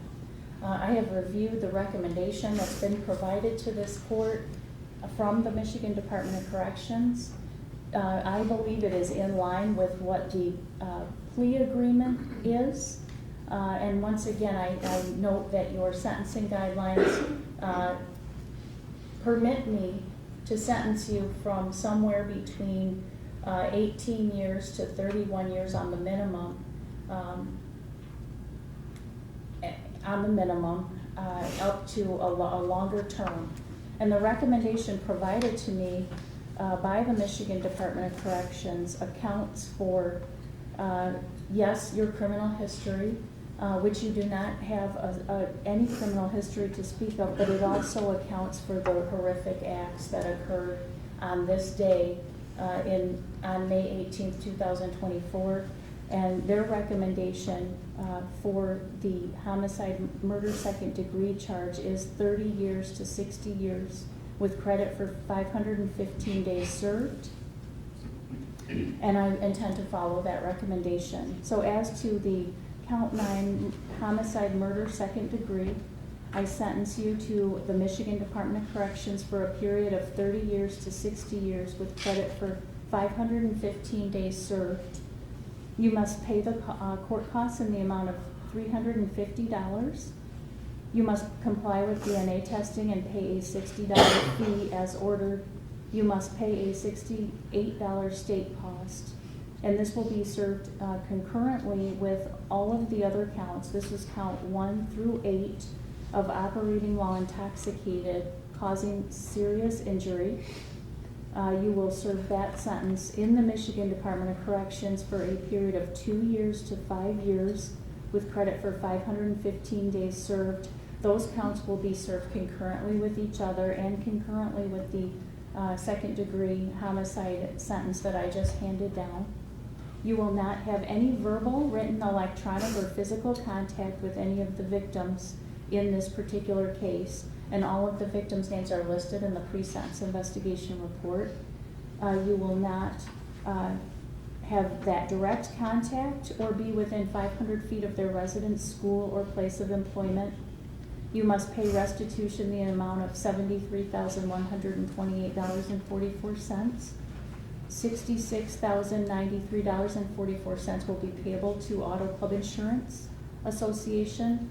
$7,035 will be payable to the Michigan Department of Health and Human Services, and you must execute a wage assignment to pay restitution if you are employed and miss 2 regularly scheduled payments. You must pay $544 in state costs, comply with DNA testing, and pay attorney fees as ordered. And these fees will be determined. So I want to say one more thing as to your sentence with the Michigan Department of Corrections. This does not, again, not to minimize any of the family members who came in here and talked about the fact that for the rest of their lives they will relive the moments of this tragedy. But Ms.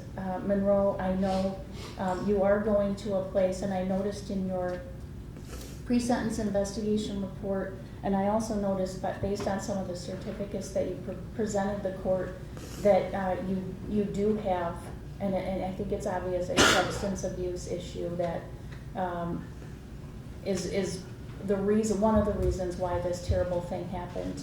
I implore you to take advantage of any possible rehabilitation that might be offered to you within the correctional facility that you will be sent to, and you have a long time to serve, and I implore you to serve it wisely by making sure that this never happens again, and that no one else, and that this sentence deters anyone else from engaging in this type of reckless conduct. So with that said, you will be handed a document that notifies you that if you wish to appeal this sentence, you may do so by sending one copy of the document to the address listed on the form no later than 42 days from today. The other copy of the form, it's the same form, 2 copies will be returned to me, and I'll place it in the court file. And I would ask you to initial that copy. Do you need to address anything else? Just briefly, Your Honor. Sure. Mr. Falposh from the Department of Corrections just notified me that of an addition that. Yes, Your Honor. I noticed it was admitted for the crime victims assessment, $130. It's mandatory. Okay, that will be included then. Thank you. $130 for the crime victim. Thank you. Thank you. Thank you for pointing that out.